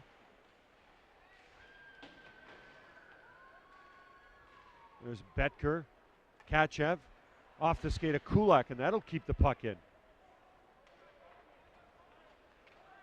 As the Flames make changes, Jordan Osterley with just some subtle pressure from Hathaway and gets it to Kachev. Now the Flames on the power play as Ryan Culkin steps out. They've got 55 seconds of power play time now. And not surprisingly, Bennett and Goudreau pop right on the ice as that penalty is over. Puck skips on Bennett just as he was crossing the blue line, so they go offside, but you'd expect that group to stay out there as this power play has 45 seconds left on it. Sam Bennett, who's a big part of the Johnny Gaudreau goal, the only goal the Flames have had so far this year, the highest pick the Flames have ever had in their organizational history, at least since being in Calgary. He went 4th overall this past year, right after Leon Draisaitl went 3rd overall to the Edmonton Oilers. Yeah, and spent some of his summer in Vail, Colorado with guys like Crosby, yeah, Kane, Tavares. He was the only non-NHLer at that camp who drove the shot as he tries to go up high, and then he gets into the end boards by Connor Jones. Bennett cross ice. There's Jones there to pick it up after his brother Connor had got a piece of it. One time for one more rush for the Flames in the final 10 seconds of their man advantage here. Fram looking for some help. Doesn't have any, so it'll just be sent down the ice, and that will do it as Winquist is out of the box. Just over 5 minutes left in this period. Edmonton continues to lead by a count of 2-1. See if maybe we can finish off this second period playing a little 5-on-5. That's been the most entertaining of the time that we've seen, because I think these two teams have been actually pretty even when they've been playing 5-on-5. But the power plays and all that special teams times kind of starts to slant things one way or the other, and neither team can really get into a groove. Long lead pass by Osterley goes over the stick of Platzer, and that will be icing on the part of the Oilers. As things come back into the Edmonton end, we are playing some 5-on-5 now. Platzer with one of the goals we've seen so far this evening. He opened the scoring on the power play at 9:51 of the first period. Platzer, of course, a Kitchener product, 5'11", 184 pounds. And now we'll see if the Flames can create anything with this offensive zone faceoff. Arnold in there, as is Awanek. They'll get a restart. Awanek slaps it out, and it goes right to the point, and Gettig is there for the shot. Well, Arnold and Awanek continuing their face-off stick work. Well, Arnold took a pretty hard hit from Travis Awanek in the first period and came back and was able to finish that period. Gettig with a shot right off the face-off. Gettig, one of the tryout players for the Flames, and then some rough stuff again between Awanek and Arnold. Arnold's a guy who's really trimmed down. When he was first drafted by the Flames back in 2010, and then as we saw him in his time with the Flames last year, just the one game, really thick, like built like a freight train, but he's really streamlined it in the summertime, and he's come in with a whole lot more aerodynamicism, if you want to say. He's really lost some weight. I don't know if that's a word, but can we call the judges? See, I like that though. We're just broadcasters. We don't need to have any command of the English language. Can you say one more time? Aerodynamicism. I'm not sure if it is a word or not. This is a word, penalty. It's been a word we've used a lot here in the second period, unfortunately. Yeah, and this one will be a cross-check. Looks like Kenny Agostino's the one. You can see him shaking his head as he heads to the penalty box. I think even the players they're taking the penalties, but I think they're even getting kind of fed up with just the lack of flow and all the penalties being taken. Well, we had such a really, really entertaining first period. Saw 3 goals scored. Things were really even, and Agostino gets the call there. He can maybe let that one go, but nonetheless, another Edmonton Oilers power play. This will be their 7th of the night. They've got 5 power plays here in the second period. They were 2 for 2 in the first, but they're 0 for 4 so far in the second. Well, they may reach their total of 7 last night against Vancouver as they inch closer and closer to that.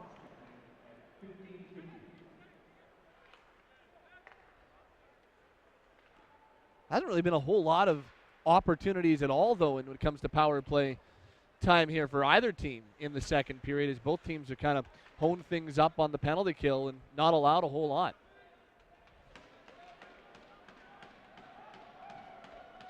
They're trying to dig it out, and finally they do. It is Greg Chase No icing there, even though the Flames thought the Chase had put that into their zone from the Oilers side of center. This could be potentially a 2-on-1. Chase tracking back. Nice effort there by Ludwig to intercept that pass from Elson as Penticton was going hard to the net. Penticton, good work to spin out of the corner and waste time. Lots of it. He's by himself, but doing a great job. Killed off another good chunk of time there, hey? Less than a minute left now on the power play. Mraz. Chase can't control it. And Penticton will send it down the ice and then get run into by Mraz.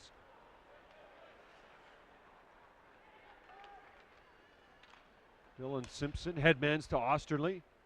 The two of them, for the most part, have been up against the Bennett line, but also involved offensively, especially here with the man advantage. Osterley still got it, pressured by Klimchuk. A host of players over there. It comes outside the blue line, and the Oilers may run out of time here, Pat.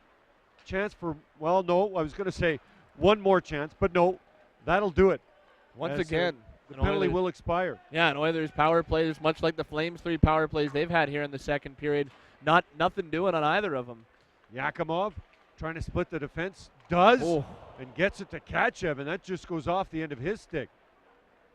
And his pass intercepted, but Kachev with a nice little effort defensively. Austin Carroll on Betker. Carroll. That's deflected back to the point and swept right back into Agostino. Cross ice. Wrist shot. Blocked, and Yakimov will get it out as Gettig tried to get that through some traffic. Here he comes again. Curtis Gettig going wide on Betker, but he does a nice job of a little poke check. Bennett eludes Iwanek. Those two have been intertwined tonight, and then Bennett can't quite get all of it as he's pushed to the ice by Iwanek. Platzer going wide, wrist shot, and the save by Mason McDonald with 1:13 left in period number 2. I'm not sure if Andy has that or not, but that play by Sam Bennett, I know he doesn't get a real scoring opportunity of it down in the right corner, but the way he protects the puck and kind of eludes Iwanek's stick check is really impressive. And that's what the Flames like about him so much, is his ability to protect, his ability to drive the net, and here it is right here. What great job. Look at him protect the puck. And it looks like we've got an Oilers goal, Gino. Yeah, off the face-off, won by the Edmonton Oilers. And the puck comes back to the point, eventually finds its way past Mason McDonald with 1:09 left in this middle frame. Here's a look at what happened. Shot from the point, it just kind of caroms a couple of different ways, and Mason McDonald sort of, well, he had a tough time seeing it. And as a result, it's a 2-goal lead for Edmonton when it looked like things would go quite quietly into the second intermission. We are into that last minute of play. I think Craig Ludwig might get credit for that, but we'll have to wait and see. Yeah, we'll see what the call is here in building, but he's got the one look at it right off the faceoff. And it is Ludwig's second goal of the night. Yeah, Craig's son CJ, that's right. It's 2 for him. Whoa, he scores them late, right? He scored late in the first period, really late, not as late here.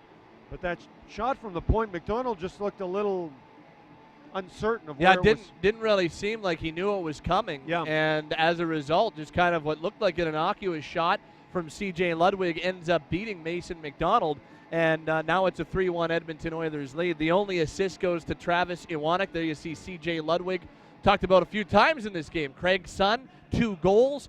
He scored a power play goal late in the first period, and then he scores an even strength goal late in the second period. Right now, C.J. Ludwig is kind of the difference maker here this evening. The go-ahead goal and now an insurance goal for this group of Oilers prospects. Shot from the point. Goes wide.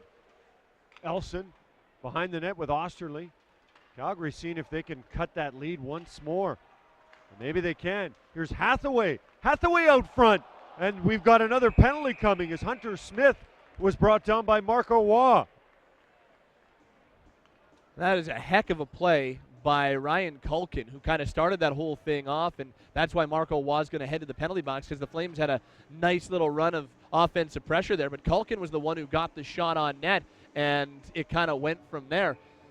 See if we can get a look at the penalty right now. So Smith had the opportunity, and held down, taken down by Marco Waugh. So 17 seconds to go in the second period, and then we'll see if this penalty to Waugh carries over into the third frame. Yeah, that was a good penalty by Marco Waugh because takes away scoring chance. Yeah, absolutely. And it's no easy task to bring down Hunter Smith, but he was able to do it.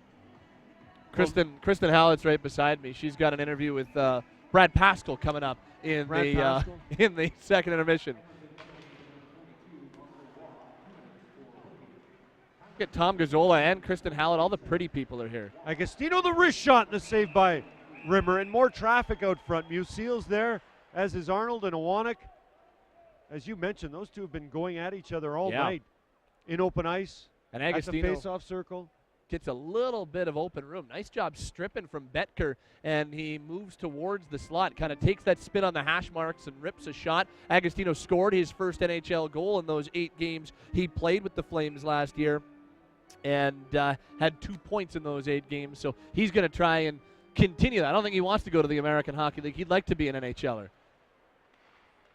Flames keep it in. Last chance, shot! Oh, doesn't get through.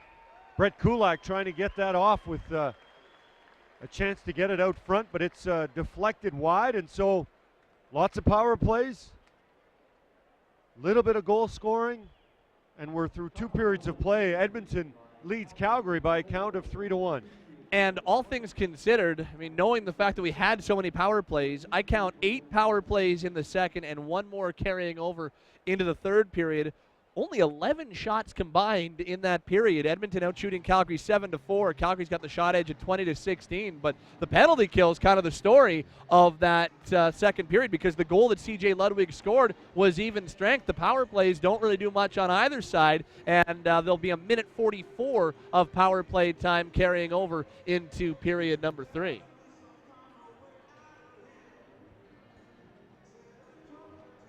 Be better.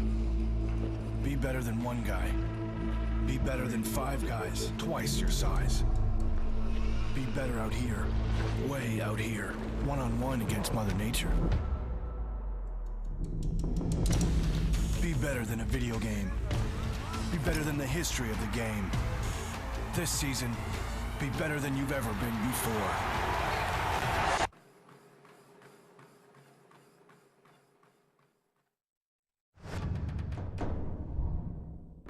Good start here.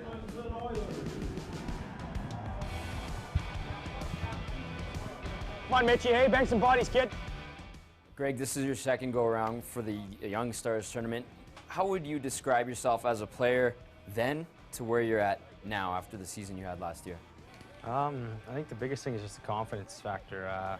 Last year, you know, being a little bit of a later draft pick, didn't have a lot of confidence going into development camp, and then had a good summer and came into Oilers camp and had a really good tournament in Penticton. Kind of grew a little bit as a player and a person, and gained more confidence throughout the season and kept the ball rolling. Well, you were a 7th round pick as well. What happened to you? Because you just kind of exploded last year. Like, what really got you going? Were you motivated because you're a late round guy, or you had this good feeling going into camp? I don't know what it was, but you had a hell of a season last year, and you proved it by putting up the numbers that you did. Yeah, I don't know if it was, like you said, just the confidence or a feeling that I had, or it could have been the fact that I was playing with some really good players, and my team was a top-tier team and with top-tier coaching. So I had all those factors help me along the way, but I think one of the biggest ones was the confidence factor. Right, kid. Way to shoot it, eh? Good job, boys, hey? Good job, Leo, hey? Good job. How would you describe this Young Stars tournament? Because it's kind of a hybrid tournament. There's guys that played in the AHL. They're a little bit older. There's guys that are coming from Europe and college and junior and stuff like that. How would you sum it up as a player? I'd say it's fun. It's a cool experience, and you get to play in a junior rink that is on a lake pretty much, and it's fun to be there, and it's a fun time for all the players and all the rookies. I know we got a good group of guys here, and everyone likes being here, and it's been fun so far. So I think it's just a fun experience for everyone to be able to do this before main camp when the real stuff starts.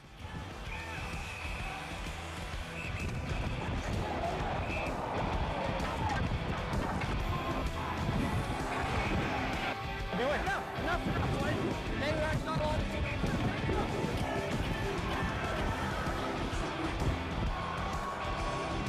You're not gonna fight. What's your mindset like heading into your second training camp? How are you feeling? You know, what's it going to be like not being a raw rookie going into a camp? I guess, kind of like I said before, a little more confidence even going into this, and be a little less nervous. I think just knowing what to expect, and you know, I guess the mountains that you have to climb along the way during training camp, like we just went through a fitness testing, and last year didn't really know what to expect coming into that, but I guess this year you know what to expect, and you're prepared for that. And same thing with you know, Penticton and into main camp. So I think I'm a little more prepared this year. Easy. Hey! Who kind of helped you along from an Oilers standpoint, touched base with you and kind of kept you updated, and what kind of things do they provide to you as a player that's going to be a prospect here? Well, I think the whole development team was a big help. There's, you know, from Ken Lowe to Brian Ross to Rick Carrier, everyone was a big help, and just with the player development self-evaluations that we do throughout the season, and then them coming out to watch me during the year, I think that helped a lot and kind of opened my eyes to what I needed to work on, and gave me the opportunity to work on those things and the stuff that I do well in my game as well. It wasn't just negatives, and I think they do a good job of that. So I got to thank all those guys for developing me into the player that I am right now. Yeah. Keep forechecking their D. They're giving that puck up.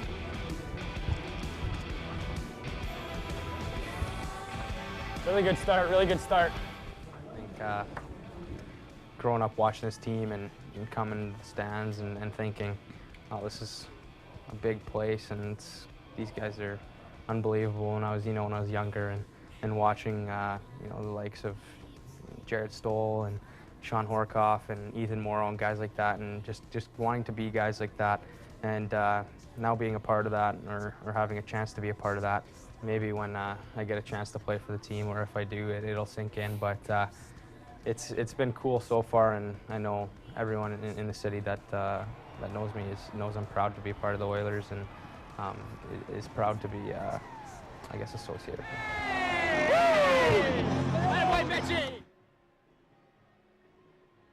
I'm here live from Penticton. It's 3-1 after 2 periods. I'm joined with Assistant General Manager Brad Pascal. Now, after 2 periods, they were very different periods. The first, the Flames came out 6 shots, and then in the second, just the 4. What did you take? What was your take?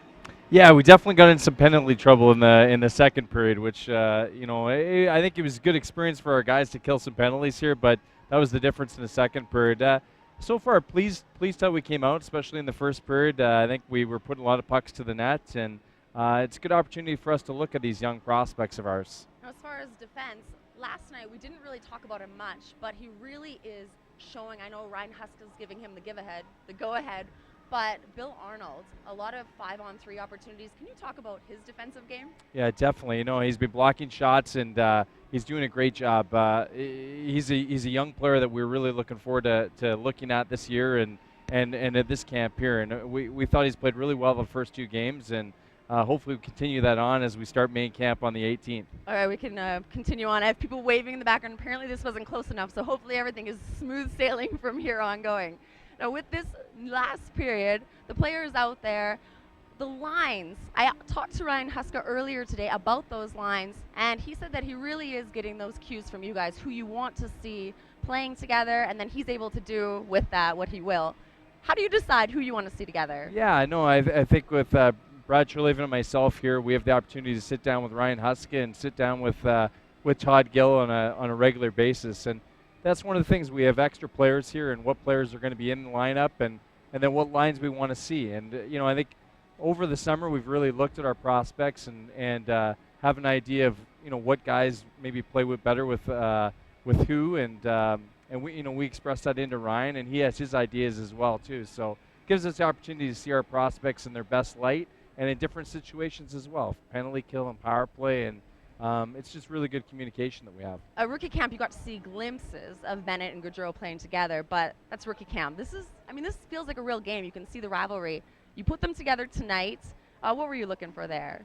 I think just some offensive ability for them to show it. Obviously, they're gifted players and they're prize prospects for us as well. So you're right. They did play very well in Calgary.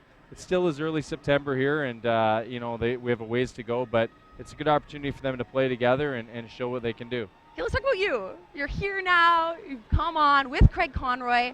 Now, after almost 2 decades with Hockey Canada, what do you feel like you were able to just instill with this organization so far? Well, for the first few months, it was really just getting to know the other people that I'm working with and the roles and responsibilities, and having our American Hockey League and a lot of my focus being on that, moving into Adirondack and naming of staff and getting that up and running has been a big project, and really just diving in of what our prospects are and who they are, watching a lot of tape, watching a lot of games, and looking at a lot of the reports and just getting an idea of our whole organization. And I've really, really enjoyed it.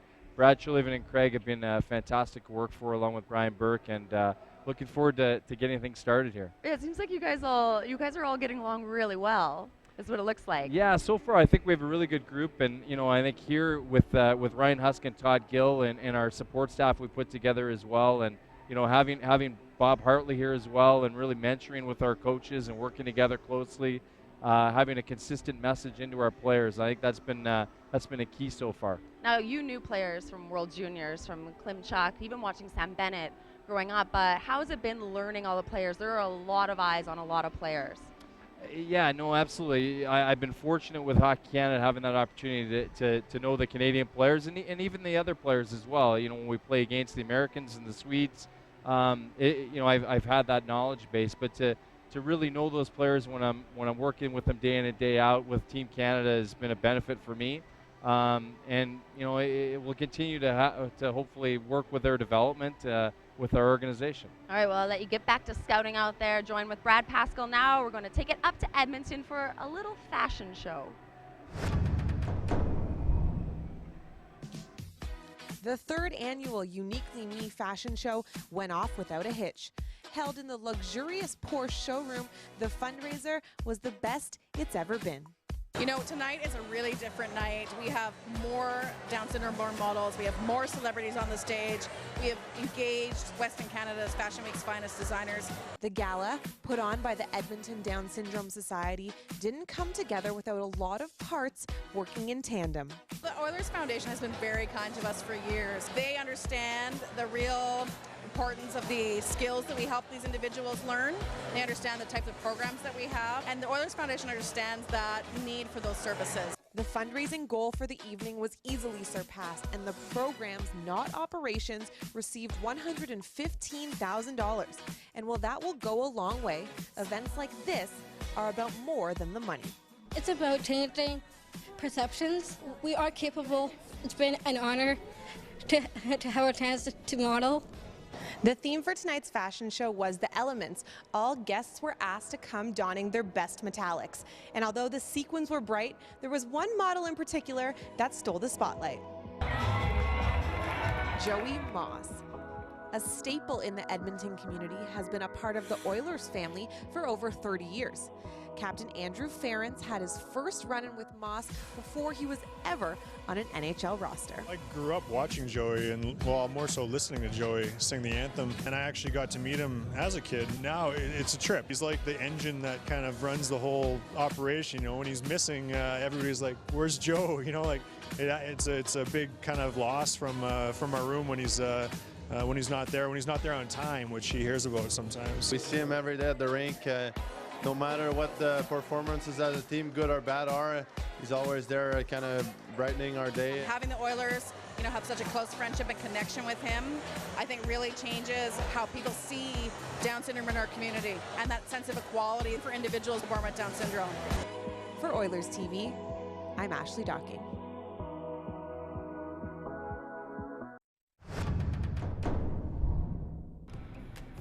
today we're making ice. The guys came in this morning after the floor has been thoroughly cleaned.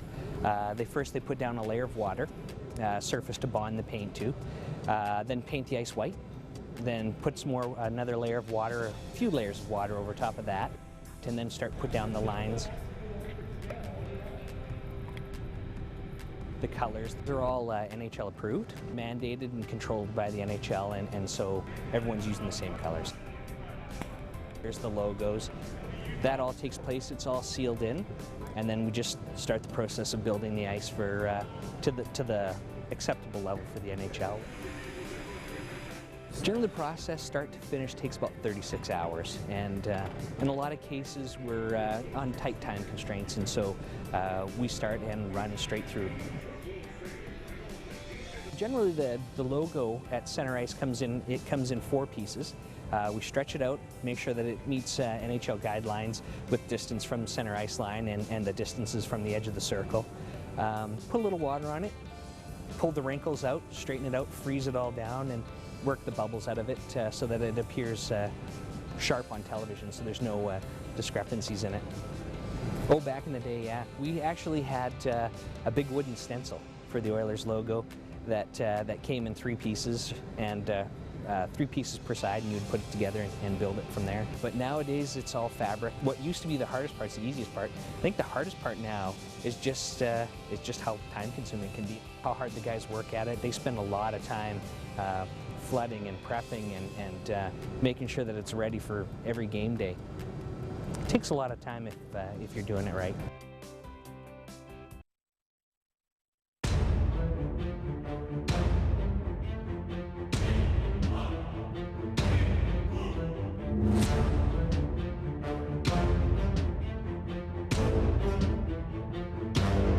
I was thinking during this ride, this may be some of the best cycling in the world. And I trained in France the last couple of years. I trained in New Zealand. It's just a spectacular place to be.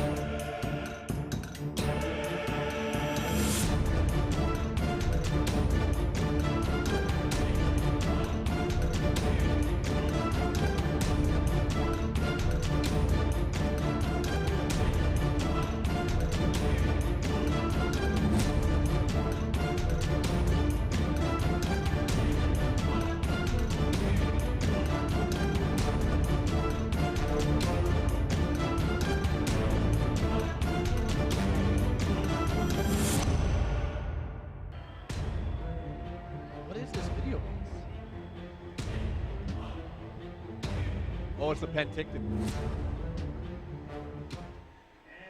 Well, it's hard not to like Penticton, especially this time of the year. Yeah. So I'm joined by Pat Steinberg. The weather in the mid-20s, and it's been a little heated as well tonight, Pat, as Edmonton and Calgary hit the ice getting ready for period number 3. Well, in that second period, we had some more feisty stuff, and it'll start right here. Sam Bennett, who we know just as much for his offensive exploits, the 4th overall selection. Look at this hit on Travis Iwanek. Nice and clean, delivered right to the sternum area, and then Iwanek goes after him, looking for his stick, and just for good measure, Michael Ferland says, no, a pretty good period here for Bogdan Yakimov. Good job splitting the D, getting an opportunity. And watch him right here split the D again and almost find his countryman Kachev across the seam for a good Oilers opportunity. And this was the only goal scored in the second period, catching Mason McDonald a little off guard in that late stages of the middle frame as C.J. Ludwig drills one home from the right point, gives the Oilers a 3-1 lead after 40 minutes of play, as C.J. Ludwig has a pair of goals tonight, scored a power play goal late in the first and an even strength goal late in the second.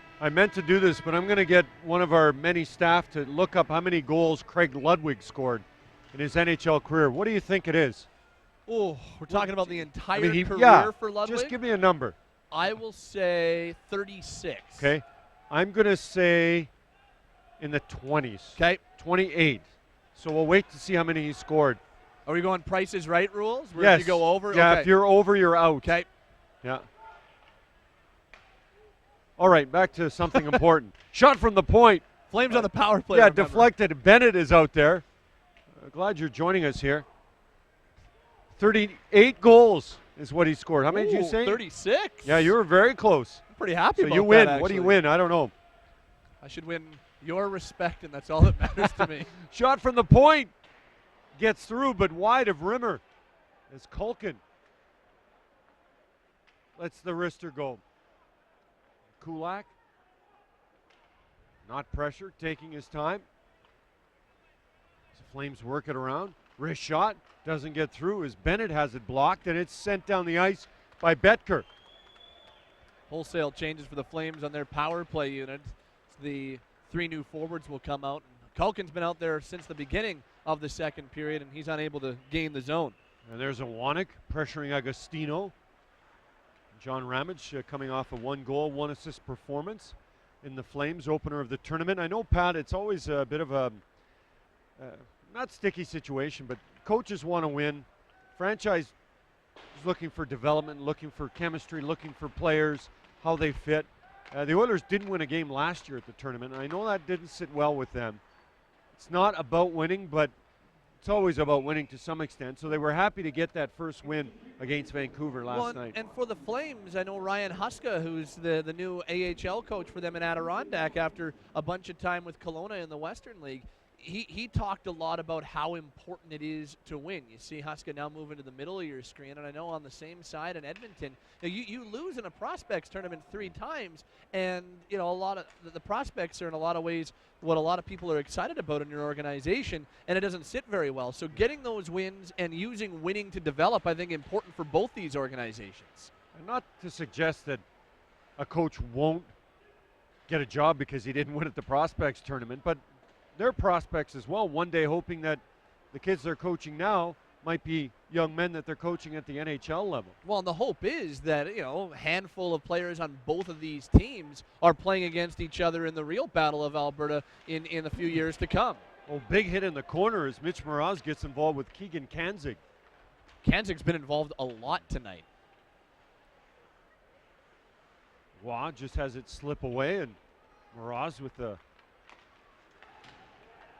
attempted hit into the corner, and Padakin slides it ahead to Klimchuk, but that'll just go down the ice, and it's icing against the Flames. Now, it looks like that line's a little tired, so you wonder what the Oilers do and who they throw over the bench. There's Kanzig's hit on Mitch Mraz. They know each other from their time playing against one another in the Western Hockey League. Kanzig from Victoria. Mraz, of course, plays for the Edmonton Oil Kings. Nice hit there. It's not as if Mraz is a guy who will back down from anybody. I mean, Mitch Mraz is an agitator. He's a guy that I know Oil Kings fans really love on their run to the Memorial Cup Championship this year and another Western League title. Mitch Mraz is certainly a guy that's easy to cheer for.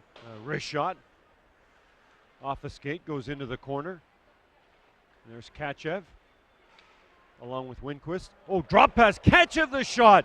Oh, Yakimov with a really nice drop pass to Kachev. Nearly gives Edmonton their 4th goal of the night. I don't know if Mason McDonald knew where it was after making the initial stop. He kind of looked around. It bounced in front of him. Flames were able to clear it, but Mason McDonald makes a big stop on that Russian connection again for the Oilers.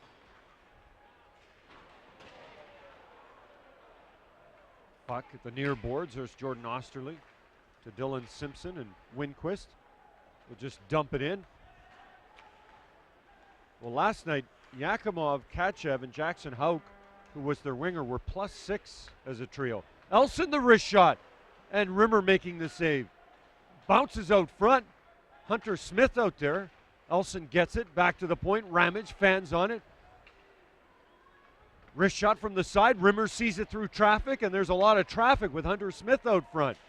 Michael Furlan with the shot. And there's Smith with the hit on Betker.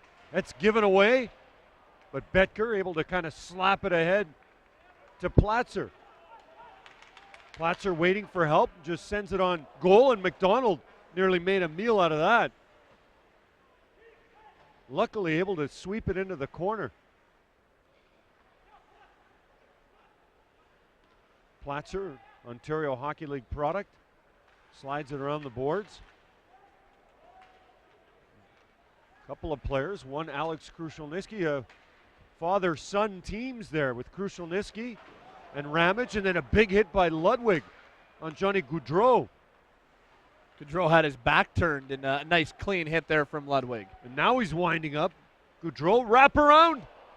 Penalty coming to the Oilers, and it looks like it'll be C.J. Ludwig. And now Warnick involved at the blue line.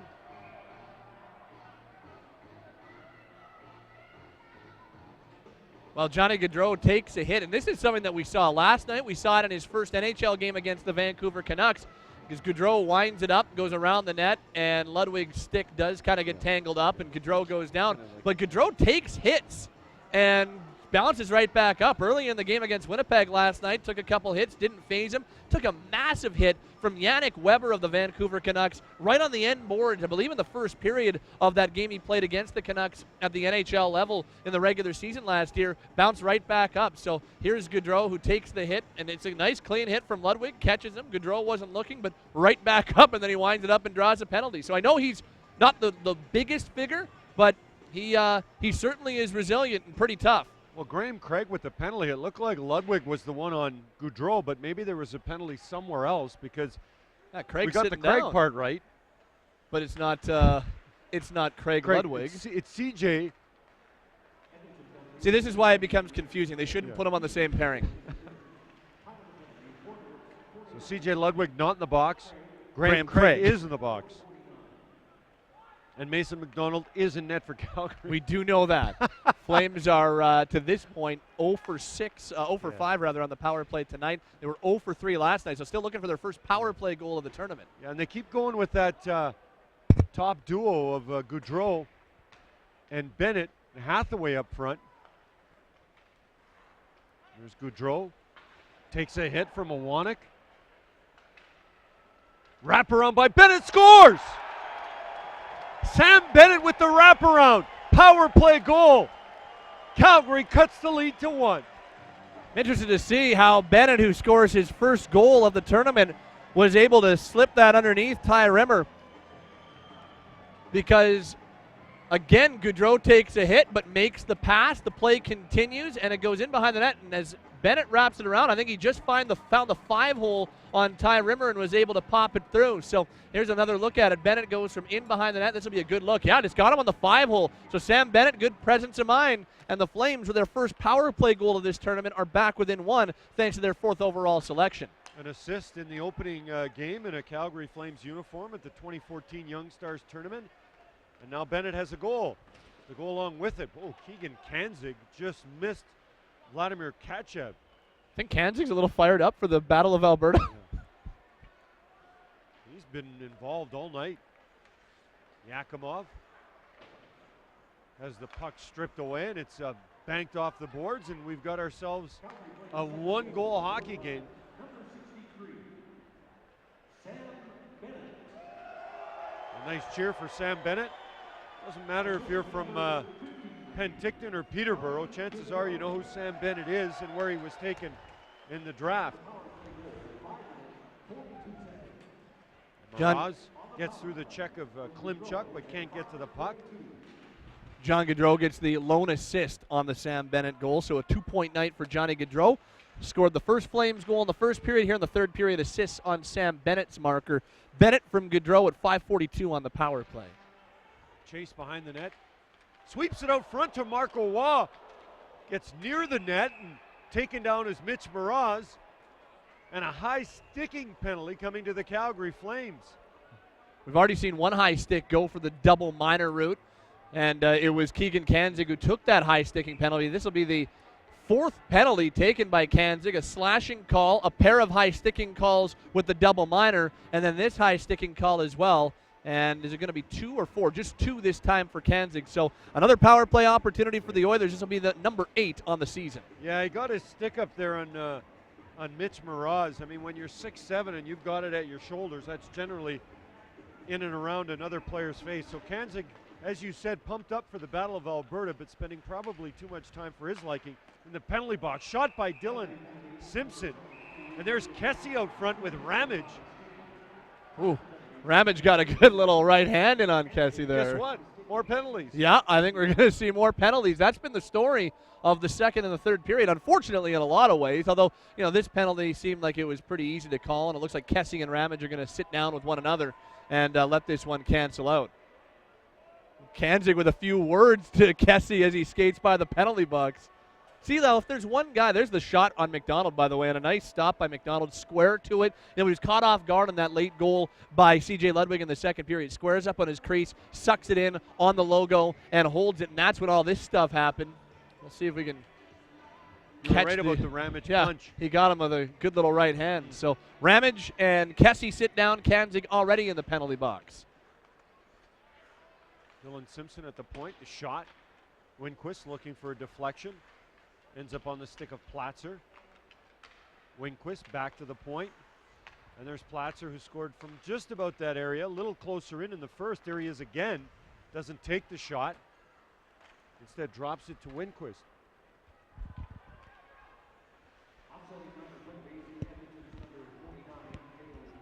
And the Flames will get it and send it down the ice. And as the Oilers regroup, they've got 80 seconds to go on this power play. A power play that looked really good in the first period, but has certainly hit the skids since then. They've gone 0 for 5 in power play opportunities since going 2 for 2 in the first period. Puck rammed around the boards. Platzer is in there, as is Winquist and Juris. In comes Padakin. Kept in by C.J. Ludwig to Osterley. Back to Ludwig. Shot. That's deflected, Juris. And looks like he's broken either the blade on his skate. Looks like the skate guard. Or the protection that he wears around his boot, because he went right to the bench, did Juris. Yeah, and that thing was hanging off his skate as he went towards the bench. So that'll be a quick little repair by the Flames equipment staff, and Juris will be out soon again. Well, Ludwig looking potentially for a hat trick.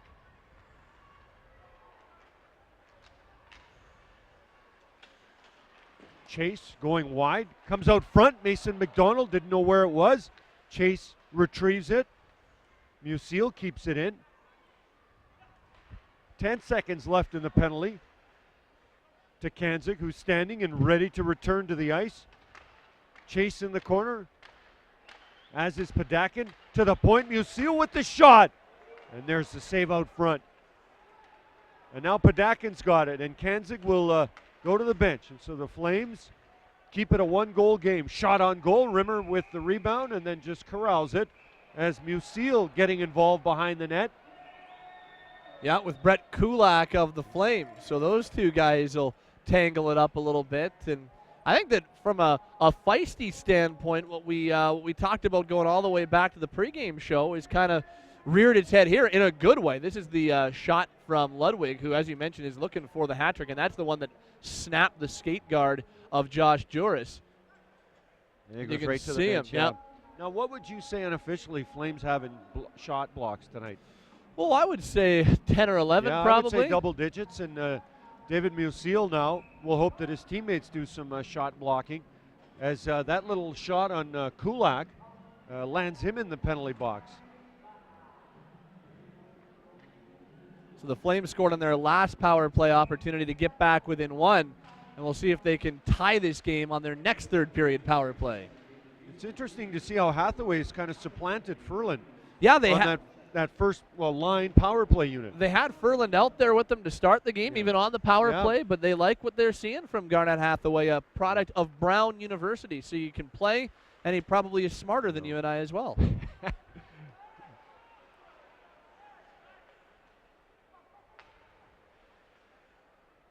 Johnny Gaudreau can't corral that pass. There's Hathaway. Checked off the puck. Iwanek will not quite get it out just yet, but battling to do so. Graham Craig will, with some help from Iwanek.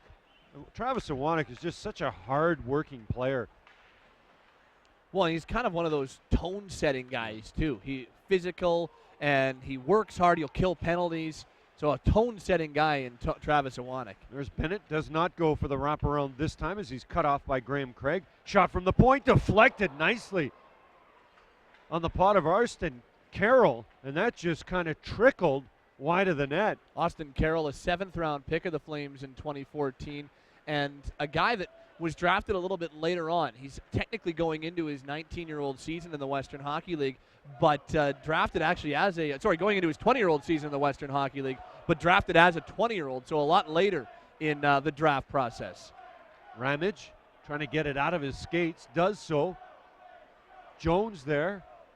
The Flames retrieve, but the Oilers looking to get it down the ice, and so they do with just 20 seconds left. Maybe time for one more chance, depending on John Ramage and his troops as they make their way out of the Flame zone. Kenny Agostino gets to and crosses the line.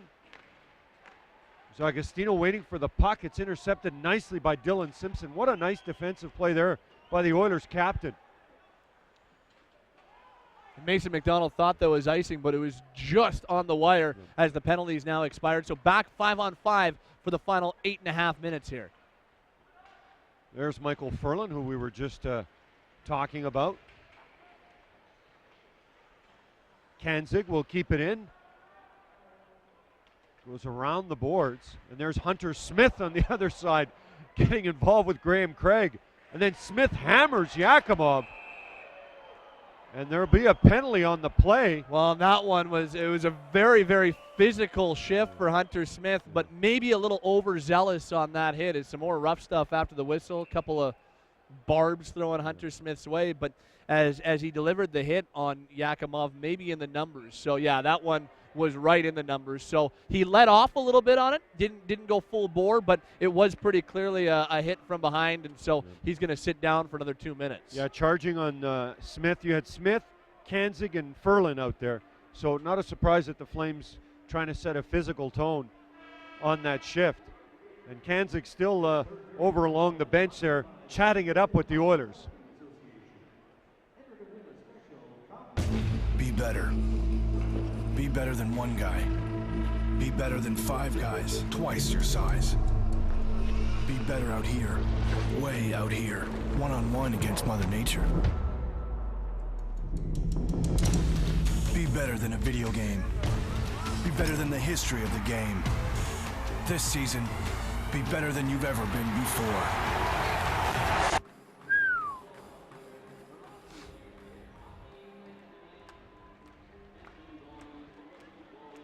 The hockey song being played in Penticton. You can play that anywhere. And it's been a pretty good hockey game. It's the Battle of Alberta Young Stars edition, and it has been a physical game to this point. We got the fight between Michael Ferland and Cale Kessie. That was in the early stages. We've seen some hits. There's Austin Carroll throwing his weight around. Hunter Smith with a couple of hits. We've seen Sam Bennett with a big hit, as you saw there, and just as many on the Oilers side. Cale Kessie and Travis Iwanek have thrown their weight around. There's Culkin's hit. Kanzig's been in on it. This has been exactly what I think. Starting to get a theme going here. Yeah, this is exactly what you wanted to see. Here's John Ramage's little right hand on Cale Kessie. Like, these two teams don't maybe know about the Battle of Alberta. There's Musil with one. There's the Hunter Smith hit that's sending him to the penalty box. It has been feisty. It has been rough. But I'll say this. Like, it hasn't crossed any lines. There haven't been any undue runs taken. It's been a lot of fun watching this game. Yeah, I agree. There's Todd Nelson, who this summer had a sniff at the Carolina Hurricanes job, which eventually went to Bill Peters. I mean, Todd has done just a fantastic job in the Edmonton Oilers organization. One-time assistant coach with the Atlanta Thrashers, and we were talking about, you know, coaches, and I'm, again, not that he or Ryan Husk is going to get a job off the Young Stars tournament, but any win is a good win, and in the case of Nelson, he's hoping to one day be a head coach in the NHL. So the Oilers now, Bogdan Yakimov, who took the hit, takes the face-off, and Edmonton looking to give themselves a little more breathing room. Point shot deflected. There's Jordan Osterley now one-on-one with Bill Arnold. Winquist back to help if necessary. And Arnold, a real serviceable player. I mean, he played alongside Johnny Gaudreau, so it's hard to gain a lot of attention when you play against a guy or with a guy who had an 80-point season and wins the Hobey Baker, but he really can do a lot of things. They like his overall game. They like his two-way play. They like his physicality. He's a smart hockey player. And you're right, was on the best line in college hockey because Gaudreau and Arnold, don't forget about Kevin Hayes. Yeah, and Arnold was talking about a couple of phone calls made to Hayes, who was a free agent, shot by Katchev, and that stopped nicely by Mason McDonald. Well, and you know the Flames were certainly looking to bring Hayes in with Gaudreau and Arnold there, but he eventually ends up signing with the New York Rangers. I like the way Mason McDonald has kind of settled into this game. Had some shaky moments in the opening 40 minutes of play, but I've really thought he's been confident, square to the puck, in good position here in the third period. Another nice stop there. You talked about it off the top of the show, his size. I really do like that on him. He's not, sometimes that size when you're young, you could be a little awkward, but he doesn't look it at all. He moves quickly. Yeah. Now we got a 2-on-1 developing here. Elson and Penticton. Elson to Penticton. Oh, that goes either off the post or the side of the net. Now Elson the wraparound. Great pressure there in the part of the Flames. They were inches away from tying the hockey game. Another opportunity for the Flames on the penalty kill. It's been the theme of them throughout this tournament, which has been the theme of theirs under Bob Hartley at the top level as well. Marco Roy in the corner. Last year missed some time because of a wrist issue as well as a concussion. Shot deflected off Hathaway, and Kanzig will get their first, get a second chance, and out it goes. And the Flames not exactly taking it easy when they've got themselves in shorthanded situations, going for goal, which is what Greg Chase will try and do.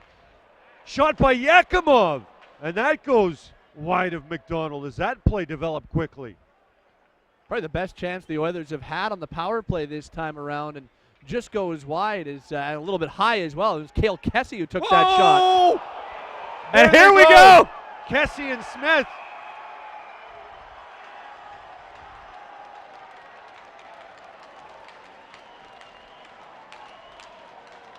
Wow.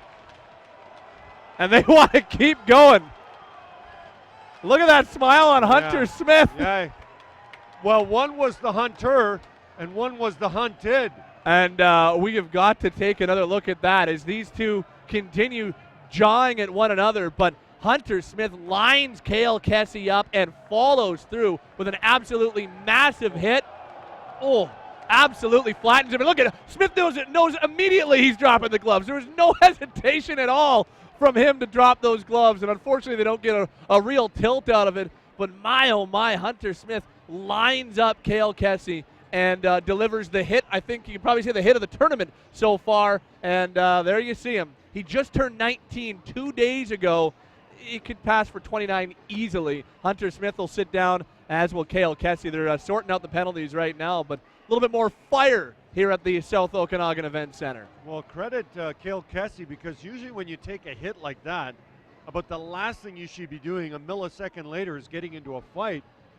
But he got into it, and he seemed fine. He seemed to have all his wits about him, even though he just got rocked. Look at this, as Michael Ferland and Travis Iwanek off camera kind of having a couple of words. They've been separated now, but I wonder if we might have some more gloves being remember dropped you here. Talked about it in the pregame, and we'll see if we can get to it. Iwanek and Ferland, hang on.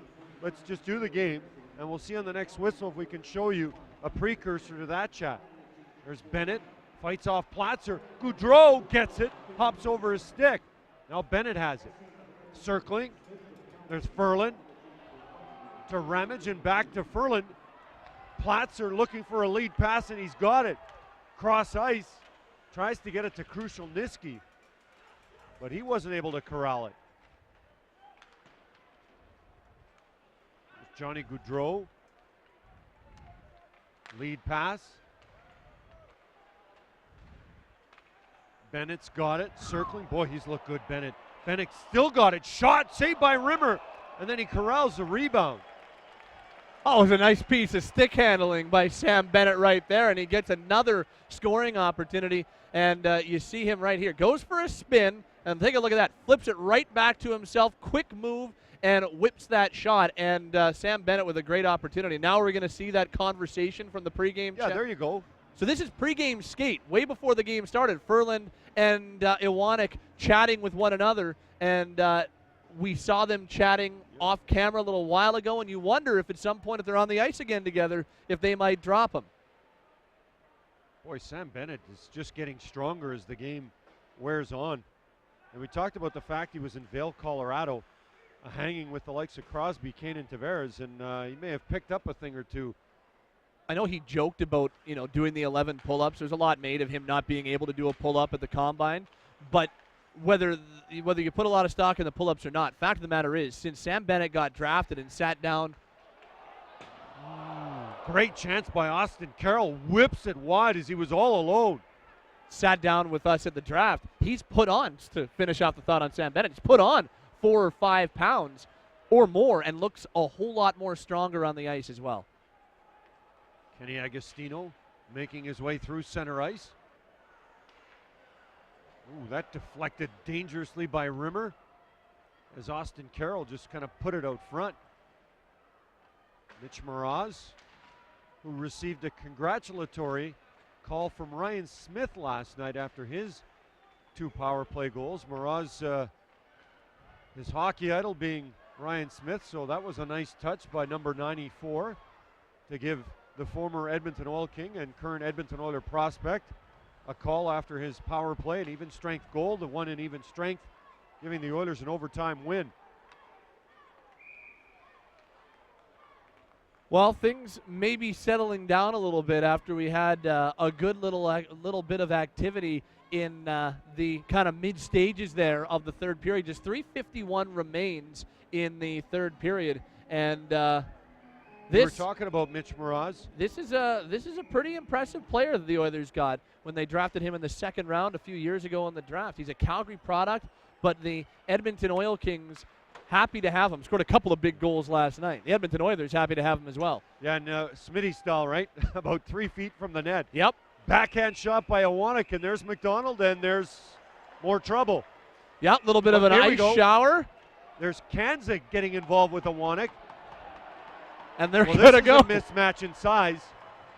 Iwanek not backing down, though. Oh, there goes the helmet for Iwanek against Kanzig. Kanzig just trying to get that hand loose. Iwanek holding on and then throwing a couple of right hands. Kanzig and Iwanek. Are they done? Well, Kanzig doesn't want it to be over. I'm not sure about Iwanek. And they're finished. I don't think I've ever seen that before. Referees don't call a stop. They just talk to one another and say, all right, we're done. Travis Iwanek, 6'2", it's under 200 pounds. Keegan Kanzig, 5 inches and about 50 pounds in terms of the weight advantage and the height advantage. But give Travis Iwanek credit. Didn't back down whatsoever. A little bit of a scrimmage in front of the net after Mason McDonald took an ice shower, and Kanzig dropped the gloves first, and Iwanek, as soon as he saw that, didn't seem to really back down. So it was Iwanek who sprayed Mason McDonald, and Keegan Kanzig immediately was going to it. And there go the gloves. And here we go. The referees say let him go, and very quickly the helmets come off, and a pretty good tilt by these two tough guys on either team. 100 penalty minutes for Iwanek last year. Keegan Kanzig with 9 fights, and when he was at camp last year, Brian McGrattan giving him a few fighting tips, which is if you want to be a fighter, that's a good guy to get tips from. But credit to Iwanek, because I don't think he had a choice there. Kanzig wanted to go, and if you get a chance, do the math. How many penalty minutes does Kanzig have tonight? 13 tonight. Wow. Had 99 all year with Victoria in the Western League. 13 tonight. 5 had the double minor, 9, and then 2 other minors. Yep. That's a lot of penalty minutes. And that will be it, barring overtime, because there's just over 3 minutes remaining in this game, and it is the Oilers that lead the Flames by a count of 3-2. Elson, shot, Rimmer, the save. Turner Elson's had a good game tonight, hasn't he? He has. He's developed a number of plays off the rush down that left wing. The former captain of the Red Deer Rebels, midway between the two cities that we're talking about right now. This is another opportunity for Elson off the rush. Elson was a leader in Red Deer, went to Abbotsford in his first full professional season last year, and played quite a bit of time with the Heat, and then ends up going to Alaska in the ECHL in the latter stages of the season, and a very productive member of the Aces as he helps them to the ECHL championship. So he's looking to play the full year in the American League this year. Bennett, Goudreau, Ferlin out. Here's Kachev. Kachev shoots. Oh, boy, barrels into Mason McDonald after the shot, but he was taken in, and the Oilers will go to the power play. And at first, I think the fans here at the South Okanagan Event Center thought that it was a penalty shot, but ends up being a holding call. So it'll be Ryan Culkin sitting down for holding, and the Oilers back to the power play. We talk about Turner Elson. It's his birthday today as well. So the former captain of the Red Deer Rebels turning 22 years old. And Turner Elson with a pretty good game on his birthday today. So Hunter Smith turned 19 a while ago, and Turner Elson turns 22 today. And I believe when Hunter Smith said his favorite birthday was when he's 15 and he had 7 goals in a couple of games as part of a tournament. And, he had a heck of a hit just after his birthday. Kachev going hard into McDonald. Culkin with the push. There's Kachev to Simpson, the shot. McDonald, no worse the wear after being run into by Kachev, and he's fine to make that stop on Simpson. Well, real opportunity for the Oilers to put this game away. They've got the 1-goal lead with just over 2.5 minutes to go, and they've got this power play. And once again, I've liked Mason McDonald's third period quite a bit. Really seems to be kind of settling in. This is his first game played in this Young Stars Classic because Yoni Ortio played for the Flames last night. Maybe taking a couple periods for McDonald to settle in, but looking really good here in the third. Curtis Gettig will wrap it around the boards. And here comes Bill Arnold. Some help from Kulak, but he's had the puck stripped away. There's Kachev, who because of his size went undrafted. He's got the skill, he just doesn't quite have the size just yet. Yakimov's got the size. Said he was 225 when he was drafted, now up to 232. Living with a family in Edmonton to help him get used to life in Edmonton, and that'll help. There's Yakimov with the power play goal, and the Oilers lead 4-2. And a good little drop down to one knee and a good little uppercut for Yakimov. Nice passing play as Kachev gets it in the corner and then across to Yakimov, and he makes no mistake with that wide open cage. A really nice passing play for the Oilers on the power play. They knew they had the opportunity to put this game away with a power play goal, and they do just that. It wasn't actually Kachev who made that pass. I believe it was Josh Winquist who put it across. So it was Kachev to Winquist across to Yakimov, and it's 4-2 Edmonton. We're playing Kachev on that play. Now we've yes, got it we figured are. out. Yakimov, not quite like Yakupov's celebration as a rookie where he slid down the ice, but he did show some emotion. Wrist shot on the part of Greg Chase, and McDonald will make that stop. And so now Calgary out shooting the Oilers by 1, but the Oilers outscoring the Flames by 2 with less than 2 minutes left in this Young Stars version of the Battle of Alberta. And the assists are going to go to Winquist and Kachev on the second goal of the tournament for Bogdan Yakupov. Ludwig with the shot. McDonald didn't know where it was. Kind of slipped out the outside. Long lead pass. Missed by Ludwig. Musil back to get it. There's Elson fighting with Marco Waugh. And McDonald's now left the net. Minute 22 left. Down by 2. Chance out front. They score. Austin Carroll goes upstairs. And now the difference is 1.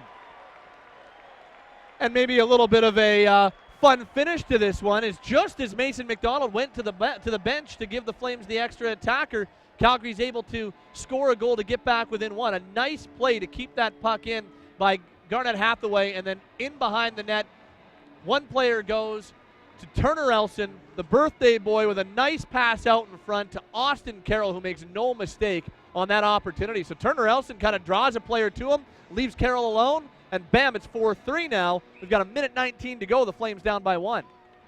We were just talking about Elson and Carroll, who plays for Victoria, the Western Hockey League, not too far here from Penticton, BC, has made it a 1-goal lead.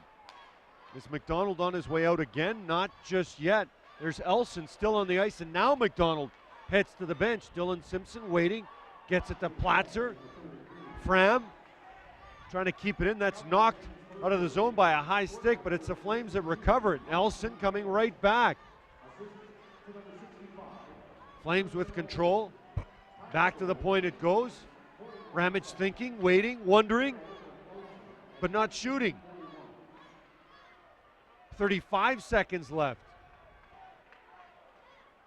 Jones Pressured, can't get it. Shot doesn't get through to Rimmer. Now Jordan Osterley, will he get it out? No. Ramage keeps it in. Pressure continues. Just over 20 seconds left. Flames keep coming. Hathaway can't get it out front. Osterley will get it, and Jones will push it over the blue line. Now just 10 seconds left in this hockey game. One last chance, but that will be icing on the Flames. Just 6 seconds to go on a face-off back in the Flames' end. Unlikely that Calgary's going to get another opportunity at the right end of the ice for them, but interesting to see who Ryan Huska had out there in the final seconds. It wasn't Gaudreau and Bennett. It was Elson. It was Carroll. It was kind of Klimchuk was out there. It was the grinding type players, the guys who really got things done with hard work, and it's been a strong game for guys like Elson and Carroll, so getting rewarded in the final minutes, and Ryan Huska liked what he saw. Yakimov on the face-off. 3 seconds left. 2, 1. And this Battle of Alberta is over. And it ends in favor of the Oilers. Edmonton for a second straight game. This time they don't need overtime. But the score, just like it was last night, 4-3 over Vancouver and 4-3 over Calgary. And that man getting mobbed right there, Ty Rimmer, who is an Edmonton product, a guy very well known to Western Hockey Leaguers. He was the Western Hockey League fans. He was the story in that first period as Calgary fired 16 shots on net and only scored once, and as things kind of evened up in the final 40 minutes of play, didn't need to be as busy. But a very strong game for Ty Rimmer, who's trying to find himself some more professional work this year. And the Oilers have got to be pretty happy as they head off the ice with their second win at the Young Stars Classic after not winning once in 2013 here in Penticton. Yeah, Ty Rimmer was at this tournament last year and didn't play, then went home. And as Calgary will do against the U of C, Edmonton played the U of A, the University of Alberta, got a shutout. And that started to open some eyes, and he had a chance to play in the preseason. And Dylan Simpson, we may not see him again in this tournament, but he's looked good. And the fans who head home on this one night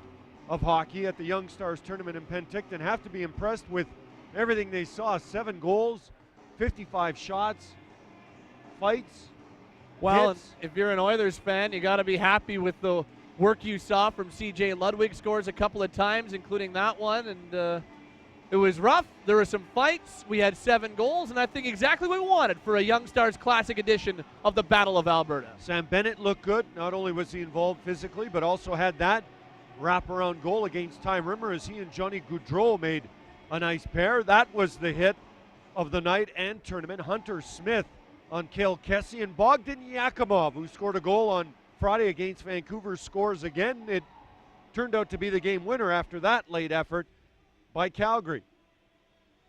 Nice night for Ty Rimmer. Oilers can be happy. They win their second game of this Young Stars Classic, and now both these teams get tomorrow off. Just the one game on the Sunday. It's a early start, 1:55 p.m. Pacific time for the Vancouver Canucks and Winnipeg Jets. Obviously, that would be 3:55 in the Central Time Zone. Edmonton back in action on Monday, early game against Winnipeg, and then Vancouver and Calgary wrap up the 2014 Young Stars Classic on Monday afternoon. Yeah, Joey Kenward and Brian Munns scouting this evening, watching tonight's action before they get back to work tomorrow, as Vancouver will look to get their first win of the tournament, as will Winnipeg. But for tonight, well, we're all done.